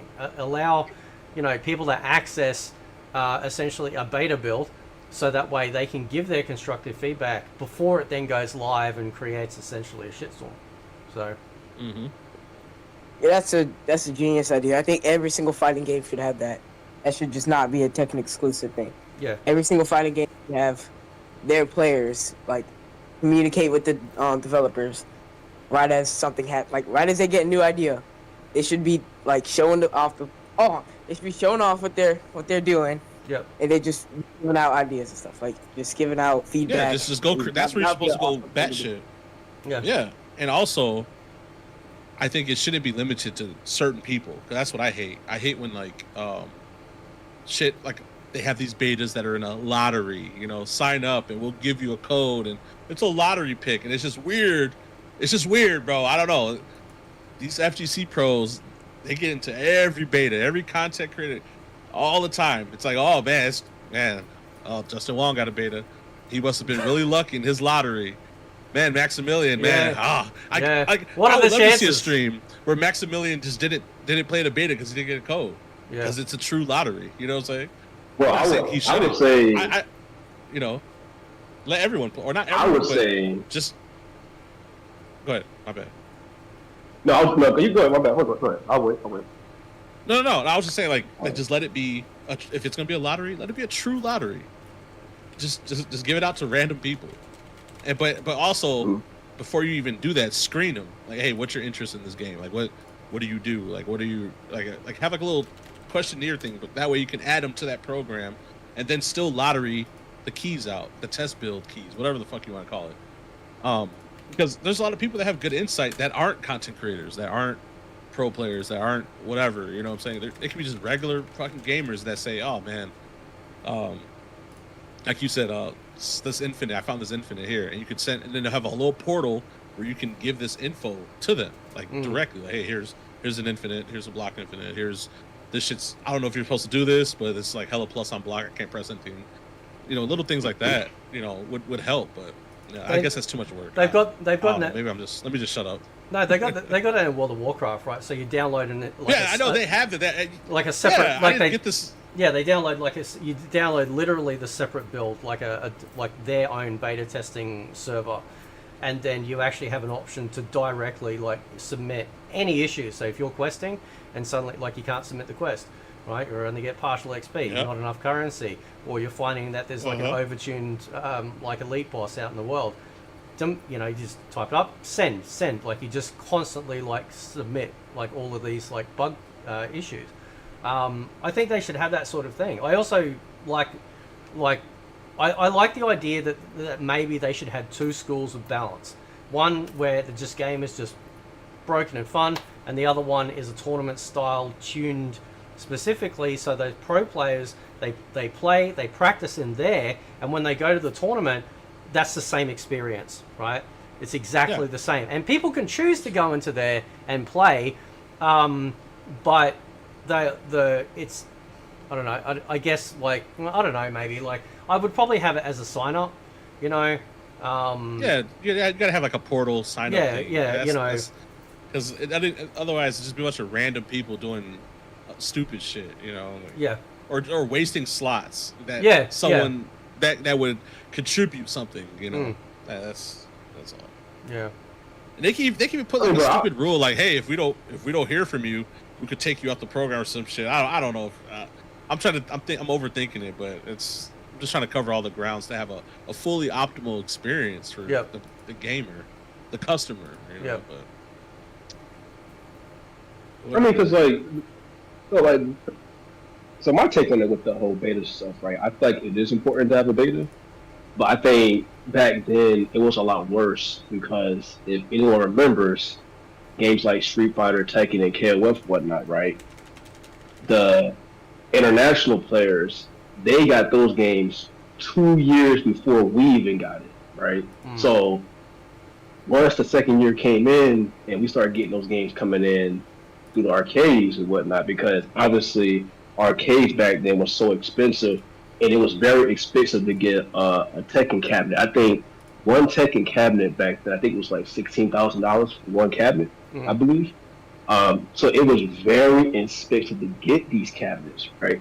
So by the time we get the game, the international players, they've already broke down the game, they understand it and whatnot, so they have a head start in front of us.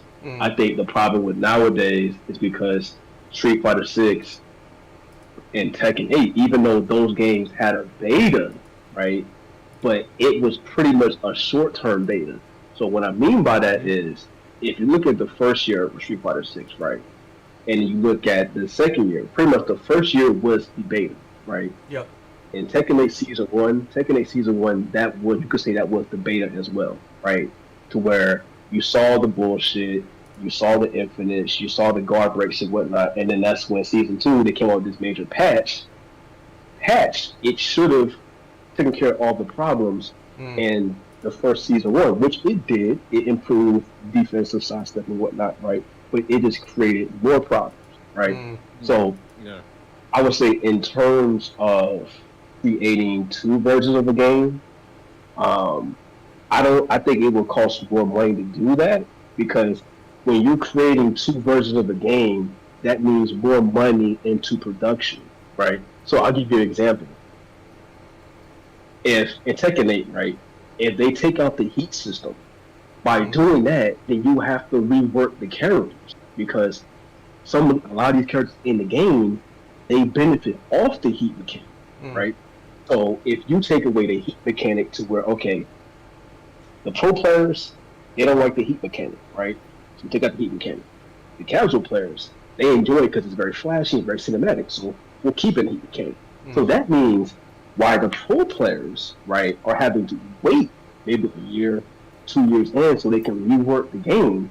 That means the casual players, they already have the game so they can keep playing. So that forces the pro side to go and say, you know what, we're tired of waiting, let's just deal with the heat mechanic and just keep playing, right? So even though it sounds good on paper, I just feel like it would just cost too much money for production.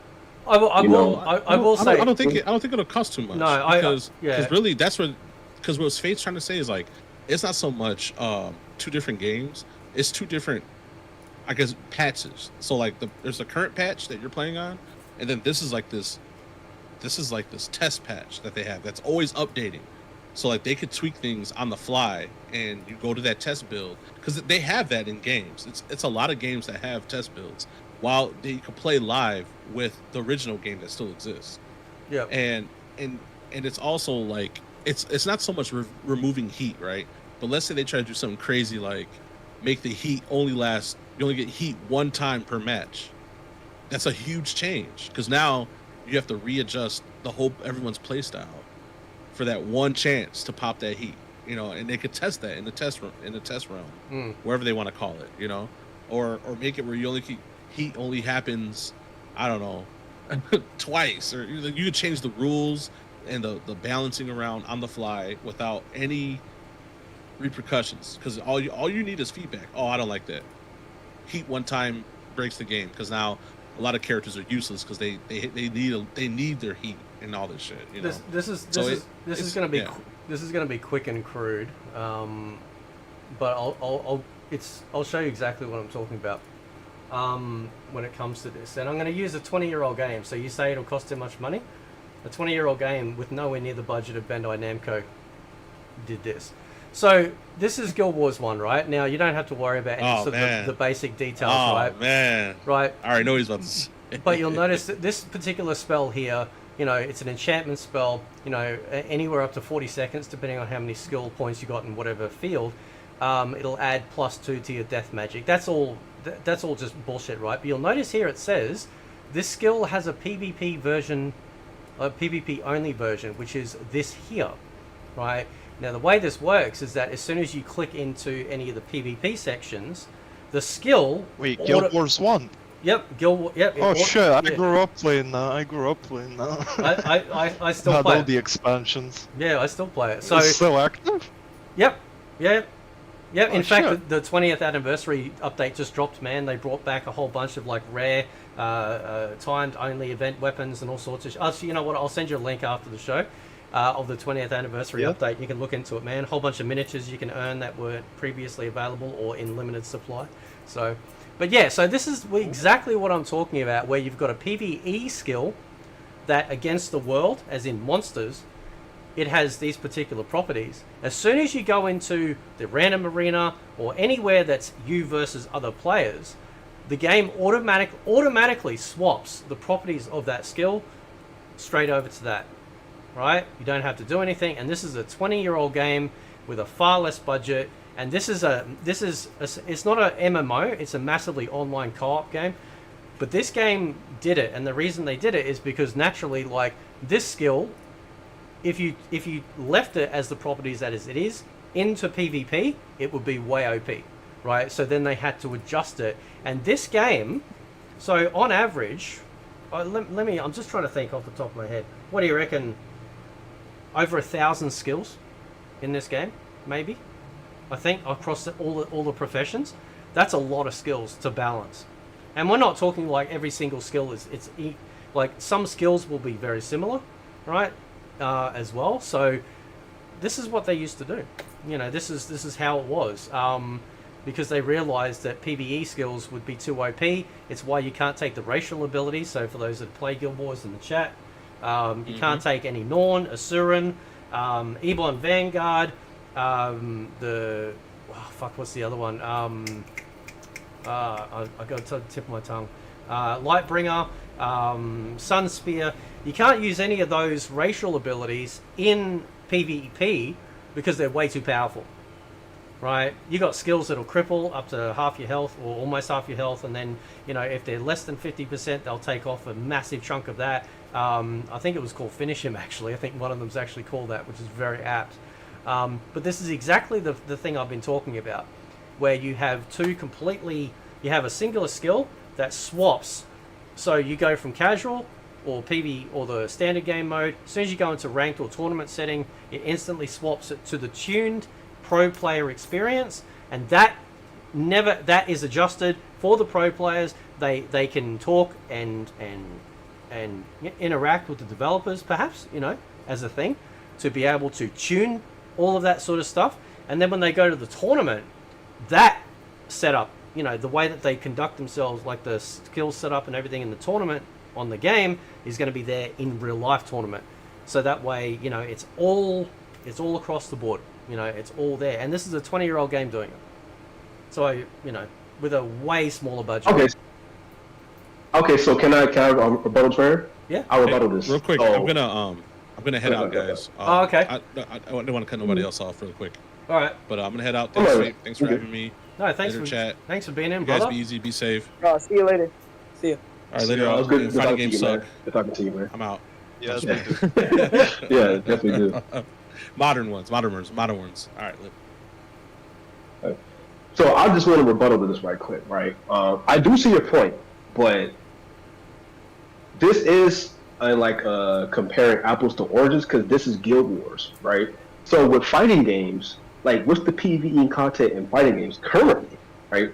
Now, if you're looking at Street Fighter 6, you could probably say Street Fighter 6 is probably the exempt from this, because the PvE content will be the World Tour mode. You have avatar battles where mostly casual players play avatar battles, right? You have the Battle Hub to where you can play, you know, in-game Capcom arcade games and whatnot. And then you have Fighting Grounds. With Fighting Grounds, you go to rank, you got player match, King of whatnot, right? Yep. So the reason why I'm saying that, right, because let's use MK11, not MK11, Armageddon, for example, right? Yep. If you look at Armageddon, right, Armageddon is probably the only Mortal Kombat with so much PvE content possible. You had the chess combat, you had conquest, you had create your character, you had motor combat, but yet that was the only no. Yeah, no. It was two Mortal Kombats. That Mortal Kombat, Deadly Alliance, obviously, and MK vs. DC. But mainly Armageddon, right? Armageddon was the game that made Midway go out of business, right? So even if you're looking at that in the grand scheme of things, looking at Tekken 8, I'm gonna go back to Tekken 8 with this one.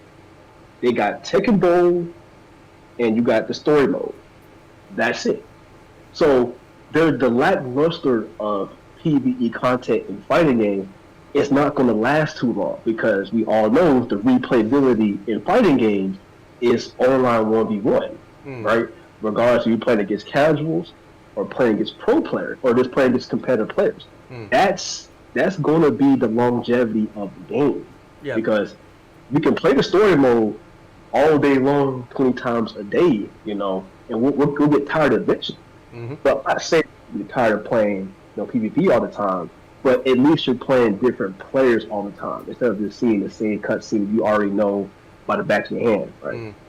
I'm not like I said, I'm not saying that your idea isn't wrong. It's not. It's a good concept. I actually like the concept. I like it, but I just think when it comes to the fighting game aspect, it will cost more money. And the reason why I'm saying that is Street Fighter 6 before the game came out, the Capcom producers, right? They had a Q&A, and one of the guys asked, "How long does it take to make a character?" And they said that depending on the game mechanic, it takes about a year or two to make a character. So that's what I was saying, to where if you remove Dry Rush, if you remove Heat, because even with Tekken 8, Harada himself stated that with Tekken 8, there was reworking the game from the ground up. And you can see it, right? Because characters, they got different battle moves. You got, like I said, you got characters who benefit so much from the Heat mechanic to where they play drastically different from other characters. So if you take away the Heat, by taking away that mechanic, then you have to rework that character without having the mechanic.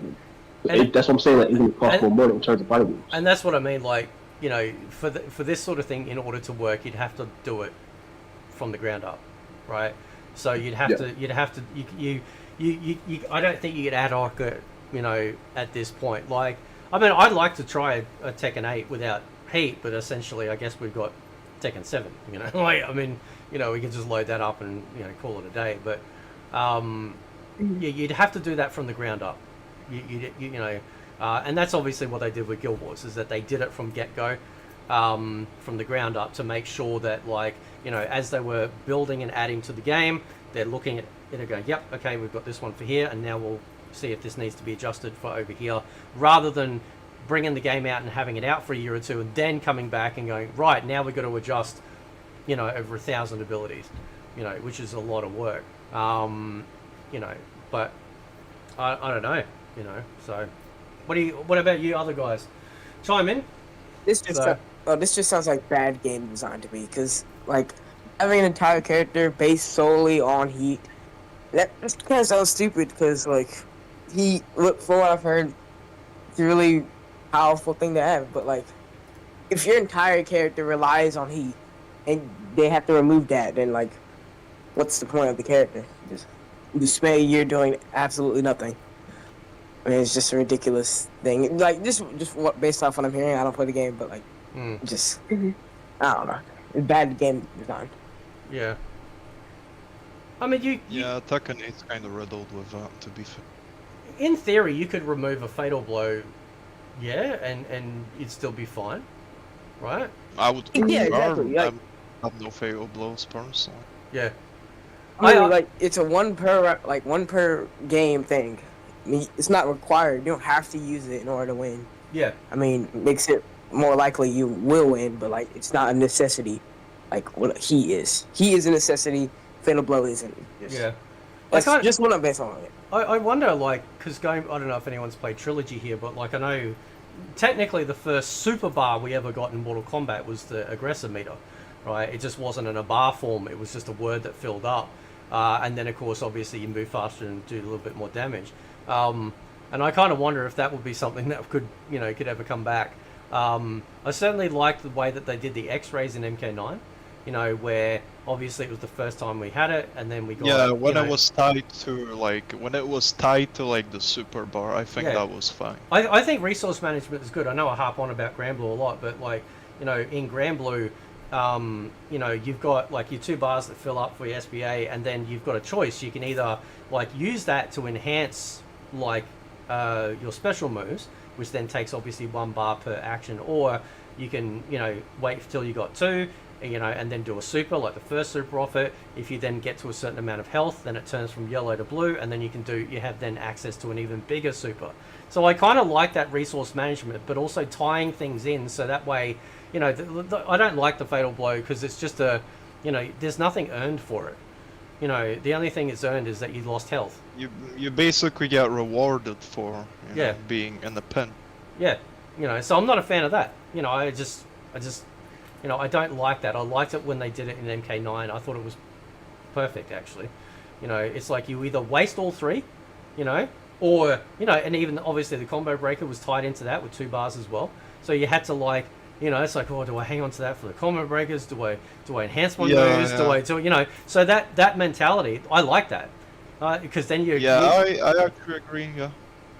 You know, so I then preferred it that way. Like, a lot of people took issue, obviously, with how MKX was, like, balanced, like, on a character balance way. Yeah. But they really complained about the core mechanics, because, yeah, they were good. Yeah. So, I don't know. But the other thing, too, obviously, I harp on about this, is just mostly the sort of the attitudes. Like, when I saw that Mrs. Play thing, when she's, like, you know, comparing her hours to somebody else, it bugs me because it's like, look, you know, I've played games for a very long time. I've met people in game, you know, that don't have any social media influence or whatever, and they're extraordinarily knowledgeable. And it doesn't mean to say that the amount of hours equals the amount of experience or knowledge, you know, because some people could play a game for 1,000 hours and still not pick up on certain things that somebody that's maybe only played for 10 hours, you know. Time so, played does not equal, like, Yeah. you know, actual skill. Yeah, so it's kind of, I know what you mean. it's dismissive, you know. Like I was saying, I think it's in a video coming out. I've already said it. Like the way that, you know, you look at somebody like Sonic Fox that looks at a game, looks at the characters, and his brain just seems to be able to, you know, just calculate everything and just without even sort of sweating it, seems to be able to figure the shit out just like that, right? And that's, you know, from, like, I mean, I'm not a professional player, but I do find that aspect very fascinating. You know, how the brain sort of functions. I don't know. I mean, maybe you guys that have competed, can you give any insight into that? Like, what's it like when you approach a character? Like, what are you looking for? You know, what's giving you the hook to get you into that, you know, into that zone? So I'll tell you. So pretty much, it doesn't matter if you played, let's say, Mortal Kombat. I mean, let's just stick Mortal Kombat here, right? So Mortal Kombat, it doesn't matter if you played the first MK1 arcade through the MK1, 2, and then MK3, right? Yep. If you've been playing the game on a competitive level to where you understand fundamentals, right, in terms of, like, I'm going to use FGC slang, poking, spacing, neutral, and whatnot, right? Yep. That knowledge, it carries on to every game, whether or not they drastically change, whether it's mechanically, you know, character changes and whatnot. You will always keep that fundamental, you know, mindset in your head. It can honestly transition to other fighting games as well, right? I've seen it happen before. This is why, if y'all know the dude's name, his name is Kazunoko, right? He's a Japanese player. The guy is talented in 5 other fighting games. He plays Street Fighter, he plays Fighter Z, he plays Tekken, he plays KOF. Although I think it's Virtual Fighter. Like, the dude is mad talented. But if you listen to him, he literally says that in translation that he just carries on his experience and knowledge of fundamentals, you know, in every fighting game. You know, so with Sonic Fox, like I said, all he's doing is just carrying on the mindset and the fundamentals that he's learned from the very first fighting game he played, and he just transitions. All it is, you know. But like with casuals, it takes them longer because they have to, like for example, right? If you're looking at, let's look at MK9 for example. Let's say a casual player picks up MK9 around like 2014, right? Because MKX came out 2015. Yep. So let's say the casual player picks up the game of MK9 2015 or 14, right? And he's now learning the game. He's learning his character. He's got the combos down. But then MKX comes out, right? And let's say he's playing Liu Kang. Well, Liu Kang in MK9 plays way different from MKX. So he has to relearn a whole different Liu Kang versus the one person who's been playing not only Liu Kang, but playing the game on a very fundamental way to where he can just pass that on to MKX. Yep. That's just my opinion. Anyone else can have a different thoughts, but that's just mine. Yep. What about you guys? What's your thoughts? How do you approach fighting games? Personally, I'm not some pro or anything, but like I like to think that I have like an understanding like of fighting games. So I don't know. Like for example, my preferred playstyle would be something like Rushdown. Just high mobility, some plus frames. But I like stepping out my comfort zone as well. So I don't know, when I pick up a new character, like, what I first look for is just, I just press the button, see, like, the range on each thing. Yep. Then I check the frame data and just kind of try to, like, piece together what I use each, like, string or button for, like, what the purpose is. That type of thing. Yeah. What about you, Reaper? What's your angle? Personally, we need more transgender developers in my opinion. We need more. We need more. We just need more of them, in my opinion, of course. What about you, NMB? You there, bro? There we go. Yep. What about you? How do you approach a fighting game? What's your what gets you like? How do you pick a character, and that sort of thing? What's the angle for you there?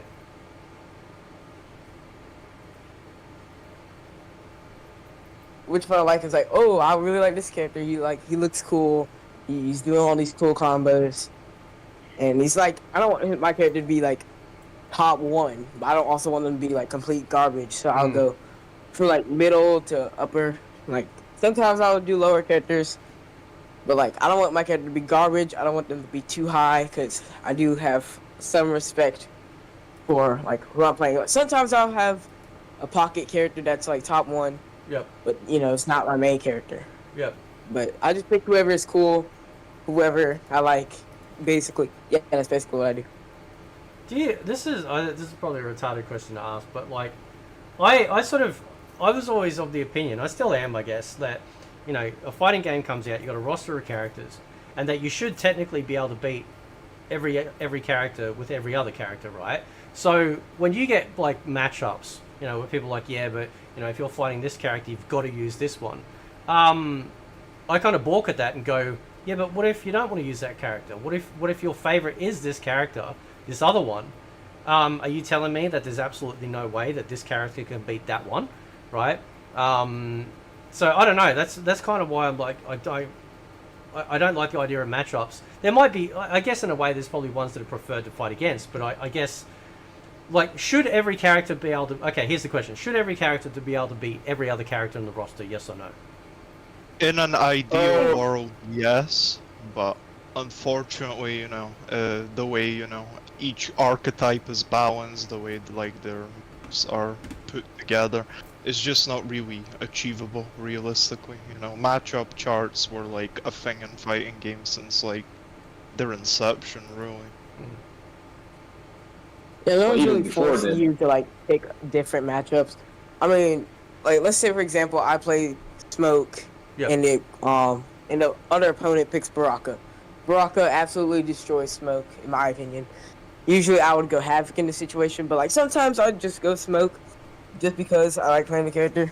And sometimes I'll win, sometimes I'll lose. That's just how it is. You're not like forced to play with a certain character. Like, yeah, you know what I mean. Yeah. Well, I only mention it because some people be like, oh, why are you using this character against that character? Like, they kind of, it sort of almost seems like it's a bit of a diss, and it's like, but I like the character.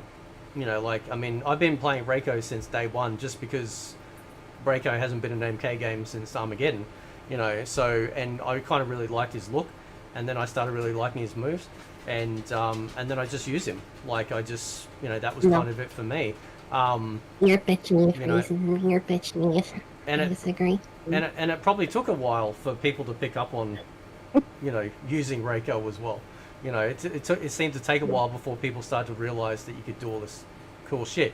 I mean, I wasn't doing that cool shit. I'm just saying. So, but yeah, Breezy, go ahead, man. So like you already know that I try to make it a lot simple so you can understand the slang of FGC, right? Yep. So I always use your Hapkido as a good example, right? That's okay, man. Yeah, go. So let's say, for example, right, in your prime days, because we all know you're an old man, right? The old wise man, you know. Thanks, man. But let's say you're right in like your prime, right? Yep. You're in good, you know, state, good condition, right? And let's say you're at like the top level of like experience in Hapkido, Yep. right? But let's say they throw you in the ring of kickboxers. Yep. Even though you don't know how to kickbox, you know Hapkido, but the most important thing is you understand fighting. Yeah. Just fighting in general. You know how to space yourself. You know how to, you know, preserve your stamina and whatnot. You know what pressure points, what's the final blow, whatnot, what's the kill shot, whatnot. So you understand it. So it's the same thing with fighting games, right? But like in matchups, whatnot, right? I do agree with the other guy here. It would be cool if every character, you know, was like on an even playing field. But in order for that to happen, every character really, in my opinion, they would have to really play the exact same way. Like, for example, I think it would be kind of boring, right? This is why I don't like mirror matches. Like, one of the mirror matches in Mortal Kombat I hate, personally, of all time, is Sub-Zero mirror matches. It's boring, it stalls time, it's literally who can freeze the first person first. That's all it is. I think it wasn't it you that was advocating for that they should have like projectile clashes in MK? Was that you? Yeah. I wouldn't be against that. I actually wouldn't be against that. Because for me, it doesn't make like when you play Street Fighter, right? Yeah. When you do like Ken or Ryu's, you know, Hadouken, it clashes. But it doesn't clash when you do an EX move. Like the EX move will always go past the normal fireball. Yep. But the one thing I've always, like, when you transition from Street Fighter, you play Mortal Kombat. Yep. What really bugged me, because I'm a Liu Kang player. Well, back then I was a Liu Kang player. But what really didn't make any sense is when I'm doing Liu Kang's high fireball, and Jackson's doing his plasma, and it's not clashing. It'll just go right past each other. I'm just like, it doesn't really make any sense. You know, it's like, yep.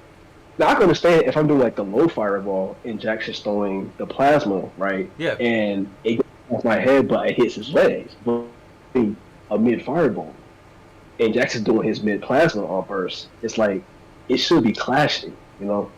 That's just me. Yeah. I wonder if that's something they could do. Do they clash in Injustice? I can't remember. No.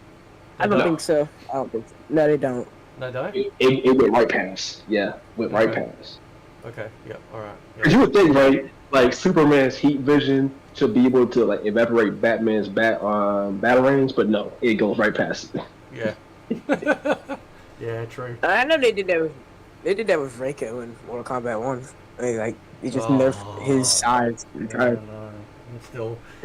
completely nerfed it. I remember people going crazy about Reiko players going crazy about it. Like everyone else is celebrating. I wasn't really care about it because I like Smoke. I really don't have to fight the projectiles. But it's like I think that should happen. I got a question for you actually. This is a good question I'll ask you actually because like, so I remember I made someone mad once because I said that because Smoke technically doesn't have a projectile, right? Like in MK9 he did. Sort of. Like it was more of a teleport projectile, meaning they teleport the opponent to you and then you attack them, right? And then in MK1, rather than that, it's swapped. So now you're teleporting yourself. And I said to this guy, I said, yeah, like Smoke, in theory, he is the projectile. He is becoming the object that is then being thrown to then cause damage, right?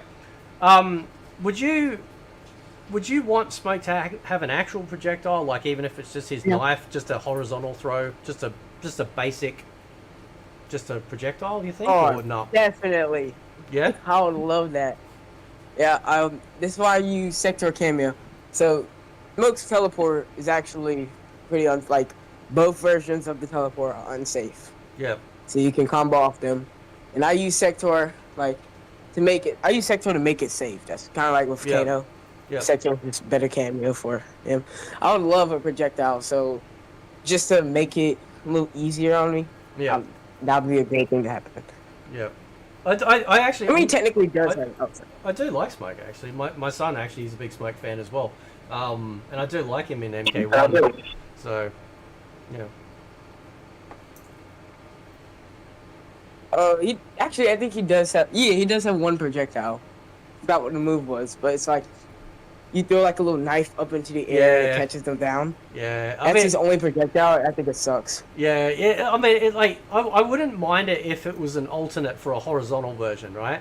You know, so like one punch does the horizontal, the other punch does the front punch does horizontal, back punch does the the vertical or the angle one. It's why too. Like I can't stand the idea of Johnny Cage not having a projectile. That bugs the shit out of me. Because MK games, in theory, like in general, every character's had a projectile of some description. I don't think Garrus did in MK11, but in MK1, I guess he kind of does now, right? But I don't want Mortal Kombat to become Street Fighter, where like some characters have projectiles and then other characters absolutely have none, like Geef or Blanca, right? Like part of it, at least for me anyway, as MK, is to have they should all have a projectile at the very least, right? And also too, like with Melina, right? Like you've got to, like they'll do things like they'll nerf the range of Melina's like Psy throw. And it's like, why? Just why? Just leave it full screen. Like, why do you need to do that? So Yeah, that makes sense. Having every character have a projectile in some way, shape, or form, I think that's a good thing. yeah, Like, let's say, Johnny Cage, he has no projectile. He has to just run up close. yeah, I think that sucks. Like, I used to play Johnny, like, a little bit, and people just zoned me out because I was not very good at him at the time. But now I'm a little bit better. and It just kind of sucks not having a projectile. Yeah, and that's the thing too. Johnny, like some of these characters have their own personal resource. He's got the star power. Garrus has got the hourglass. I can't stand that either because it feels like some characters are getting this thing that other characters don't have access to any of it at all. And that's one of the things I used to like about still do about classic MK is that there was a parity. You didn't one character didn't get this extra special thing. At a push, I don't mind if a character gets like Quan Chi, where they might get like a health buff or a damage, output buff. That's probably the extent I'll go, right? At the sake of them not having an additional special move, that could be damaging. But I don't like, they literally took out a projectile for Cage and just gave him star power, and then you got to fucking dance your ass off just to get that thing up. Like, I don't know, man. It's just, I don't know. I think it just bugs me. Every character has some form of like unique thing that they have. Like Reptile, Smoke, they have invisibility. Ermac has that like Death's Embrace thing, whatever it's called. That's pretty. Like Gears has that other thing, the Hourglass. Every character has at least something they can do with like some secret move, or not secret, but like some special move they have with. I don't even know what I'm talking about. Hold on. No, I know. Right. No, I know what you're talking about. Yeah, that's all good. Yeah. So. But I think every character has at least something they can do to get away from either like projectile spam or have at least some form of unique thing that they have. Yeah. That's what I'm trying to say. Were you a fan of the cameo system in general, or? I actually like the cameos. Hmm. They didn't do a perfect job with them. I know, like back in season 3 when they delayed the game for like Peacemaker. Yep. They had Farrah. Like Farrah, they actually think they had to do that because Farrah in the trailer, she's way worse than she is now. Yeah. Like, you saw, I don't know if you saw this. Melina did a ball roll. Yeah. And Farrah would jump out, and you could just punish her for actually landing a move. I think that was entirely broken. Yep. I think that delay was reasonable. But other than that, I think, like, the cameos are pretty good. Some are way better than others. Shujinko needs to be buffed. He needs new moves, like base moves. But other than that, I think they did a great job with the cameos. Yeah, I think Shujinko should have just given his own, like, because he's basically a copy character, right? So, I mean, I barely used him, but I'm assuming, like, I haven't kept up on any changes to him. But I just thought maybe he should have just had, you know, kind of like his old character. You know, he just had, like, you know, this move was, you know, his spear, and the other one was a freeze, and, you know, like, you know, kind of like how he was, you know, back in, you know, in Deception and whatnot. But I just, the thing that bugs me with the cameos is the copies. Like, you've got duplicates, you know, it's like they should have just, you know, not had duplicates of Scorpion, Sub-Zero, Kung Lao, you know, just put other characters in there at the very least, because I don't know, it kind of, that throws me as well. Like, it doesn't, I don't understand why they did that with some characters and not others, you know, and I don't know if they've ever sort of done any sort of, like, breakdown as to why, like, how they, like, why did they do that in particular? Why did you want to have two Scorpions on screen? Why two Sub-Zeros? You know, why two Kung Laos? You know, we don't have a cameo Liu Kang, you know, or most of the roster. So it was kind of, that was strange. It was like, it was really odd. I don't know, because they go, oh, alternate timeline. Yeah, but yeah, go ahead. Sorry, Breezy. Yeah, I agree, because, like, I would love to see, like, a cameo Kentaro, or, like, a Cobra, Kira, or, like, hell, even Unagi. Yep. Yeah, I like it. For me, it doesn't make any sense to have a Scorpion cameo. He's already base roster is available. You know, like a cameo Sub-Zero. You know, Yeah. I can understand if you're looking at the game in terms of it being a new timeline. These like the old timeline characters. Yep. But if we're just being in reality and whatnot, it's still, this is, you know, like you said, it doesn't make sense to have two Scorpions on the same, you know, screen and whatnot. Yeah. Yeah, that's true. I feel like it may have been a time constraint thing. Like, you know, WB was forcing Ed Boon to release the game early. So they just had to throw in characters that they already had models for. I feel like that's kind of what happened. It doesn't make any sense to have like two Scorpions, two Sub-Zeros, two Kung Laos. Are you still playing the Instead game? of Do you still play MK1 fairly regularly, dude? Or Oh yeah, I play like every chance I get. Yep. It's one of my most played games. I like, I don't know how much time I have on it. have you Somewhere between about what? Have you ever come up against any, like, the actual people that compete? Like, have you ever came up against Foxy Grandpa, Sonic, any, like, just as a random or anything like that? Oh no, not like them, but like I've played people who've competed in not Evo level tournaments, but I've played people. Oh my god, I played against people who do go into tournaments in real life and do stuff. Yeah, I played against them. Yeah. Hold on a second, I'll be right back. All right, man, that's cool. I've been to Canada before. Oh, have you? How did that go? Oh, we did a Sub-Zero mirror a year ago, and I came out on top, surprisingly. Honestly, his ego is just too large. Yeah. I think he's a skilled player, but he's not on MK Javier's level, and he never will be. Yeah. So you play Sub-Zero, I'm assuming, yeah, as a main? I'm Sub-Zero and Sector main. Both. Yep. So, do you think they should speed up his freeze? Like, just a little bit? Just make it a little bit faster, or do you think it's fine the way it is? Like, his freeze ball? No, I disagree. So leave it as is? Yeah. Okay. Yeah. It's just, it's such a wind-up. Yeah, dog. It's such a fucking wind-up. Don't make it like back in the day, Sub-Zero Ice Ball. That shit, man. Oh my god.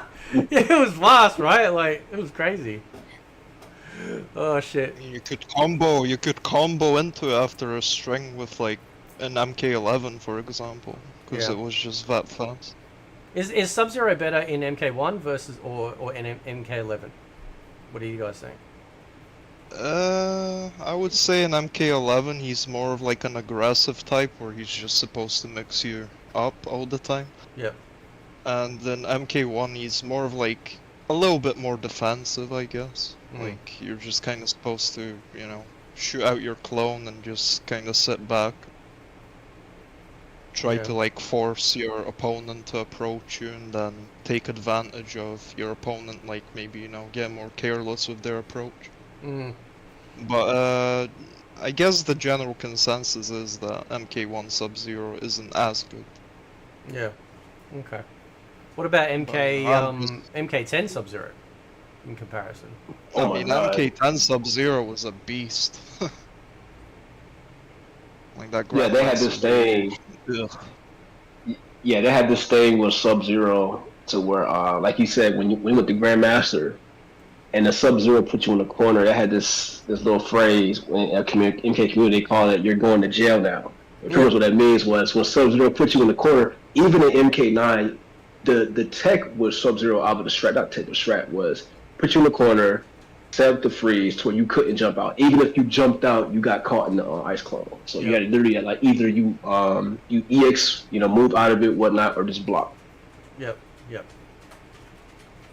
Yeah. And what about MK9's Sub-Zero? How does it rank? I think MK9 Sub-Zero was busted on my part. I think it was busted. Yeah, I wouldn't know because I was like too young at the time to like actually understand the game like that. Yeah. Yeah, because like with Sub-Zero, right? With Sub-Zero MK9, what he could do is, if you block, right, he had to obviously, jump kicks back then were so plus, right? So Sub-Zero, he could literally ice clone out of anything. Back row, ice clone. Jump arm, flip kick, ice forearm, ice clone. Jump kick on you if you block, ice clone. Jump punch, ice clone. Everything he could do was literally ice clone, ice clone, ice clone. Yep. And it lasts longer too. It was great. Oh yeah, I remember like when I was like a little boy, like a little child.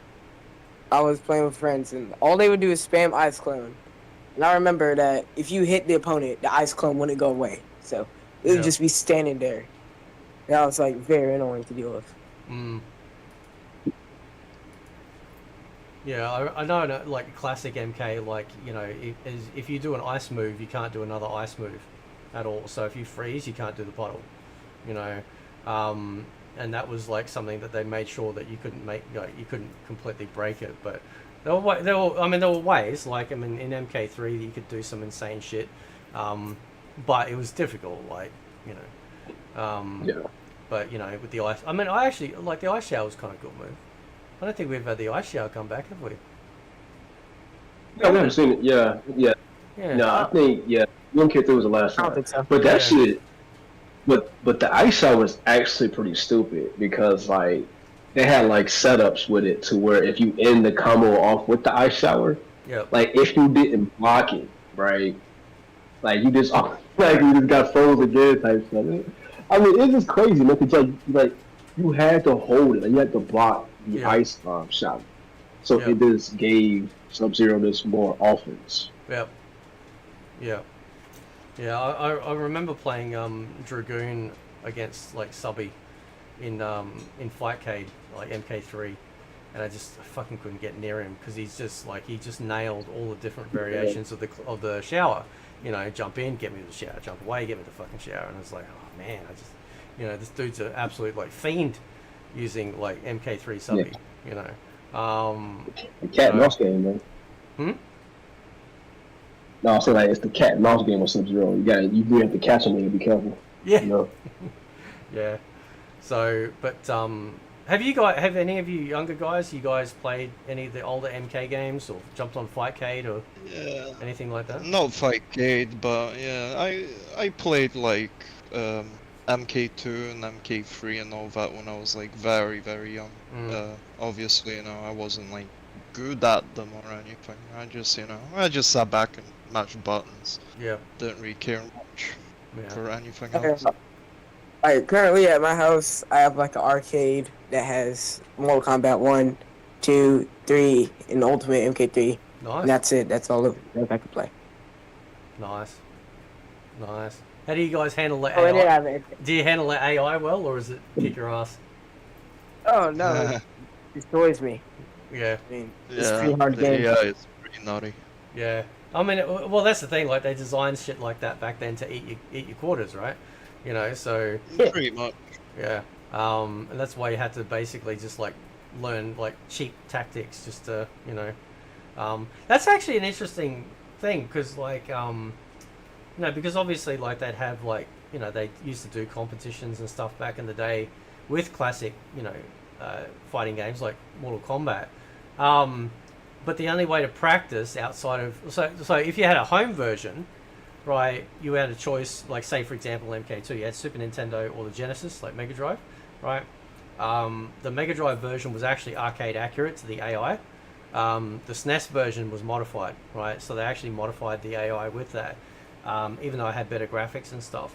So the only way to practice, like the only way to lab, if you will, these classic games was to just play in the arcade against the AI, or you know, on the chance that you're actually playing other players there. So in theory, it would have been a lot harder for people to figure out stuff to a degree, maybe, you know. Yeah. Because of that, because you didn't have the access, you know, and the time to literally just sit there for hours, you know. So that would have been kind of nutty, you know, nutty to see that all play out. So. Oh yeah, now we have like the internet where we can very easily like access all the information if we're too lazy to like find it out ourselves, or if we're not even able to find it out ourselves. Yeah. So who's in charge of doing the combat with NetherRealm? Is it? It's definitely Stephanie Brownback, right? Is there anyone else that's in charge of doing that as well? Like, or is it just her? Like, are you saying in terms of like balancing? Yeah, like all this combat system itself. Well, the head honcho of the balancing team, I believe it's still Paulo. I think it's still him. Oh, okay. Yep. Okay. Yep. I think Stephanie's in charge of the QA team, I think. Okay, so basically overseeing whether it's actually good or not, and like patching or whatever. Yeah. Okay. Yeah. So I remember like because Martin mentioned Foxy Grandpa in the chat. I thought I came across Foxy. I thought I came across Foxy Grandpa in Granblue, right? Because I was playing Granblue online, and like literally a person named with the same spelling, a Foxy Grandpa showed up. I'm like, the fuck is like, you know? And then I saw him streaming one day, and I messaged him, said, "Oh, did you start playing Granblue?" He's like, "Nah." I'm like, "Oh, okay, so it wasn't you, you know?" And they kicked my ass too, right? So I legitimately thought, "Oh, okay, like this person was really good," but no, it wasn't him at all. So, but yeah. Now here's a question, because you mentioned before about fundamentals and changing over Breezy. Sonic Fox, he struggles though with a game like Tekken, to a degree, right? So fundamentals, like, because you said obviously like that guy you mentioned, the guy that can basically ace, you know, he's got like 5 games up his sleeve, right? And they're different. Like you got a 3D fighter in there, and two 3D fighters, and then the rest are 2D. So if somebody's like very proficient at an NRS title, is it harder for them to transition to play other fighting games versus people who have been playing Tekken or Street Fighter and then going to NRS titles? Like, it seems like it's NRS titles is kind of like Yeah. I would say. No, sorry, go. Okay, all right. So I'll just little disclaimer, right, for anyone here who only plays Mortal Kombat, right? Don't take this the wrong way. It is what it is. It's just reality. Right? NRS players, when they transitions to games like KOF, Street Fighter, and Tekken, they have a harder time adapting just because the competition over there is a lot harder, right? Mm. So we're talking about Sonic Fox, it's Sonic Faction, right? Yep. So Sonic Fox would be a good example of this because Sonic Fox, when the game comes out, right? Yep. He'll be good at it because everyone is learning like the new mechanic or whatnot, right? Mm. But once the honeymoon phase is over and everyone is like knee deep into it and people have more understanding, then he leaves because he realized, okay, competition is getting a lot harder. I can't, play the way I want to play because, I have to adapt. So let me just go back to a game I know I can beat players in, right? Yep. Because if we're looking at the history of the NRS community, right? After MKX, towards like halfway, like the community got kind of stiff, Yep. right? A lot of the OG players stopped playing it because they were saying to themselves, okay, this is not what Mortal Kombat is supposed to be, right? So if you look at the top 8, from like halfway from MKX all the way up to 11, it's pretty much been identical. Either it was Kinetic Demise up in there, Samij, Tekken Master, you name it, all in the same top 8. But if you keep playing the same people over and over again, right, then obviously you're going to have an understanding of how they play, right? Once, if you go and play Street Fighter, to which a game to where it's premiering globally, because keep in mind, Yep. Mortal Kombat isn't really played in Japan and Korea because it's banned over there. Yep. Right? So, obviously, when you're taking away that region, which we know Japan and Korea, that's a strong region when it comes to fighting games, right? You're taking away that region, so you're making it easier for yourself. Now, obviously, the Brazilian players, they were playing and whatnot, and they're really good, right? They've been good for a long time, right? And obviously, we all know about the whole the twin brothers out there in Brazil, and obviously, Sonic Fox, he quote unquote retired MK11 because he said he wanted to focus on Go-Go's and whatnot. Yep. Now, in my opinion, I'm not going to say allegedly, Sonic Fox was running from the twin brothers because he knew he couldn't beat them. They were too good. They understood how he played and adapted to his play style. And this is where I would go to the whole ego trip, to where I do agree with you what guys were saying earlier about pro players have the ego. And Sonic Fox he cannot grasp losing, in tournaments, right? This is why I think with the whole Perfect Legend situation, with the whole 13-0, I think that's very hypocritical of him to sit there and critique Perfect Legend 13-0, but whenever Sonic Fox loses in the tournament, he complains, bitches, goes on Twitter and say, oh, this character's too cheap. Like, for example, prime example, when Tom Brady and Sonic Fox, they played in the first to 10 in MKX, right? Tom Brady using Sub-Zero, Sonic Fox was using Cassie Cage, right? Yeah. Tom Brady destroyed him. It was 10-4. This bozo goes on Twitter and complains and says, oh, Sub-Zero's he's too OP, Ice Claw needs to be nerfed. From that point on, Sub-Zero has never been the same. That's why if you see why Sub-Zero, the reason why Sub-Zero is so bad is because of that first attempt he had with Tom Brady. And Tom Brady would even tell him. So Sonic Fox, he can't handle losing and he can't handle adapting because he knows that with Mortal Kombat games, Mortal Kombat compared to Street Fighter, it's more simplified because, like, I don't want to be harsh when I say this, but Mortal Kombat is a lot scrubby when you think about it, right? Because even though there's some technicality with Mortal Kombat, there's a lot of shit in Mortal Kombat you could just get away from. Yeah. Right? Especially playing characters like Kung Lao, Scorpion, Raiden, But in Street Fighter, right, there's no teleporting characters in Street Fighter. Fireballs don't, fly past each other unless you do the EX. So you really have to learn how to get into your opponent, which in Mortal Kombat you can do for free. Yeah.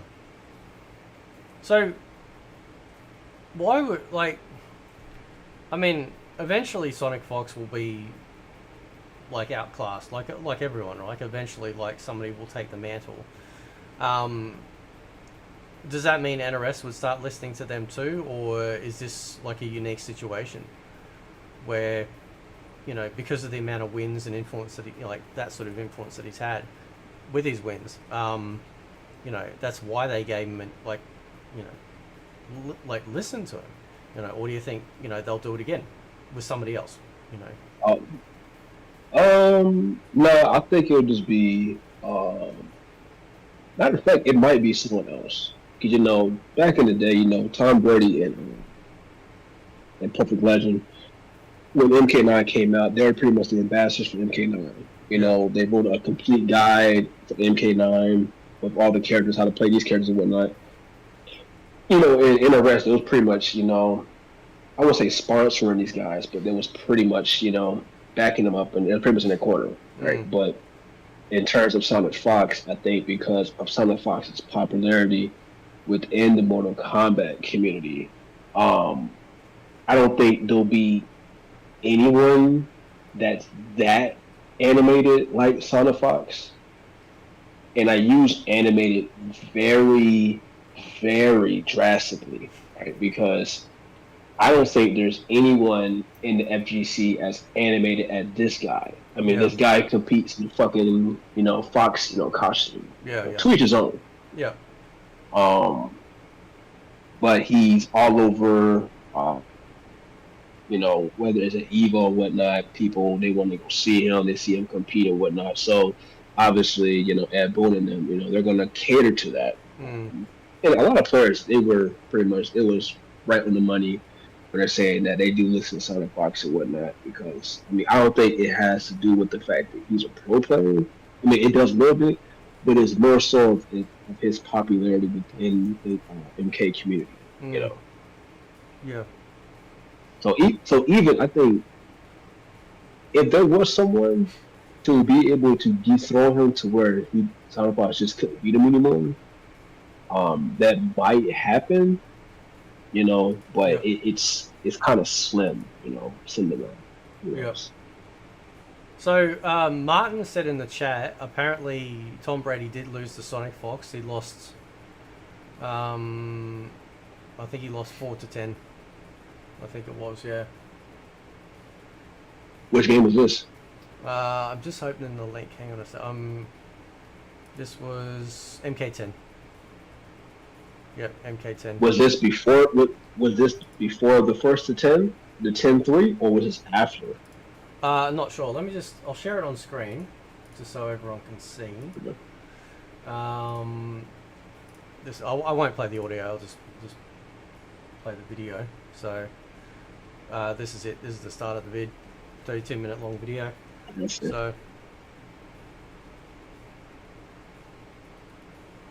So this was this a complete mirror match, was it? Was this tournament? Was this actual tournament? Kumite in Tennessee. This is like it's KIT. This might be tournament. Let's see. Fast forward a little bit. A little bit. Let me see. Oh, there's here we go. Cassie Cage.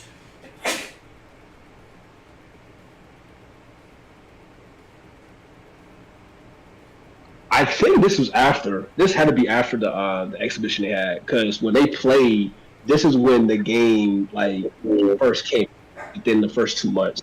Okay. Yep.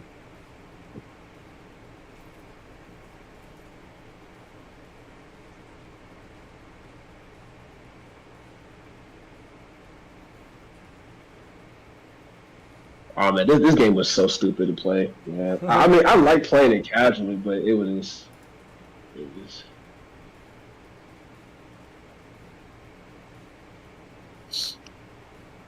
Was this the last time he competed? Does anyone know, or? Tom Brady? Oh no, he competed in Injustice. He did a little bit MK11, and after that, that was pretty much all she wrote. Okay. But he only competed because people were doubting him. It was like, oh man, you can't be a top player no more. So he only did it to prove everybody wrong. So.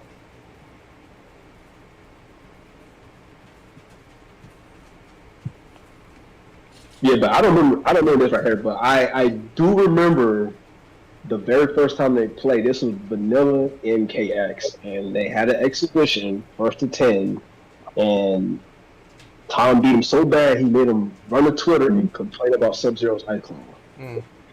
I remember that track. I gotta find that. That's it.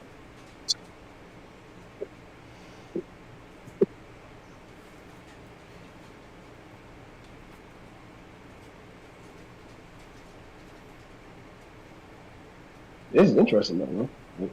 That's a fucking insane corner juggle. Jeez. Look how fast this game is moving compared to MK1. It's like It's really fast. It's comparing like an Olympic sprinter to a fucking grandma.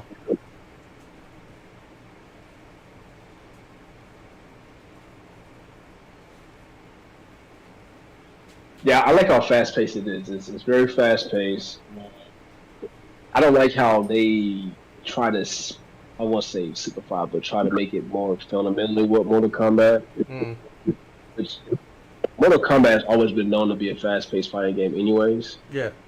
So to slow it down, it doesn't really make any sense. Martin said that the commentary said that Tom got bullied by Sonic Fox. Oh yeah, well, you know, commentary, man. They don't keep it real, man. You know, and the stream is even worse. The stream monsters is even worse. They are ruthless. They don't care who you are, man. They will really climb you in the chat. Yeah. Oh. Right, man. I'm gonna call it a night. So, or a day. Anyway. Yeah, man, this is good, man. Thanks for coming in, bro. It's been a long time since we chatted, man. So it's good to have you back around, dude. We missed you. So. Yeah, man. Yeah, man. I'll try to be around. Oh no pressure. I'm just saying, you know, it's good to see you. You know, it's good to see you around, brother. You know, so. It's also good to see you, man. I'm glad to see you back on YouTube. I'm pretty sure that your YouTube journey is gonna be very successful, man. I believe it.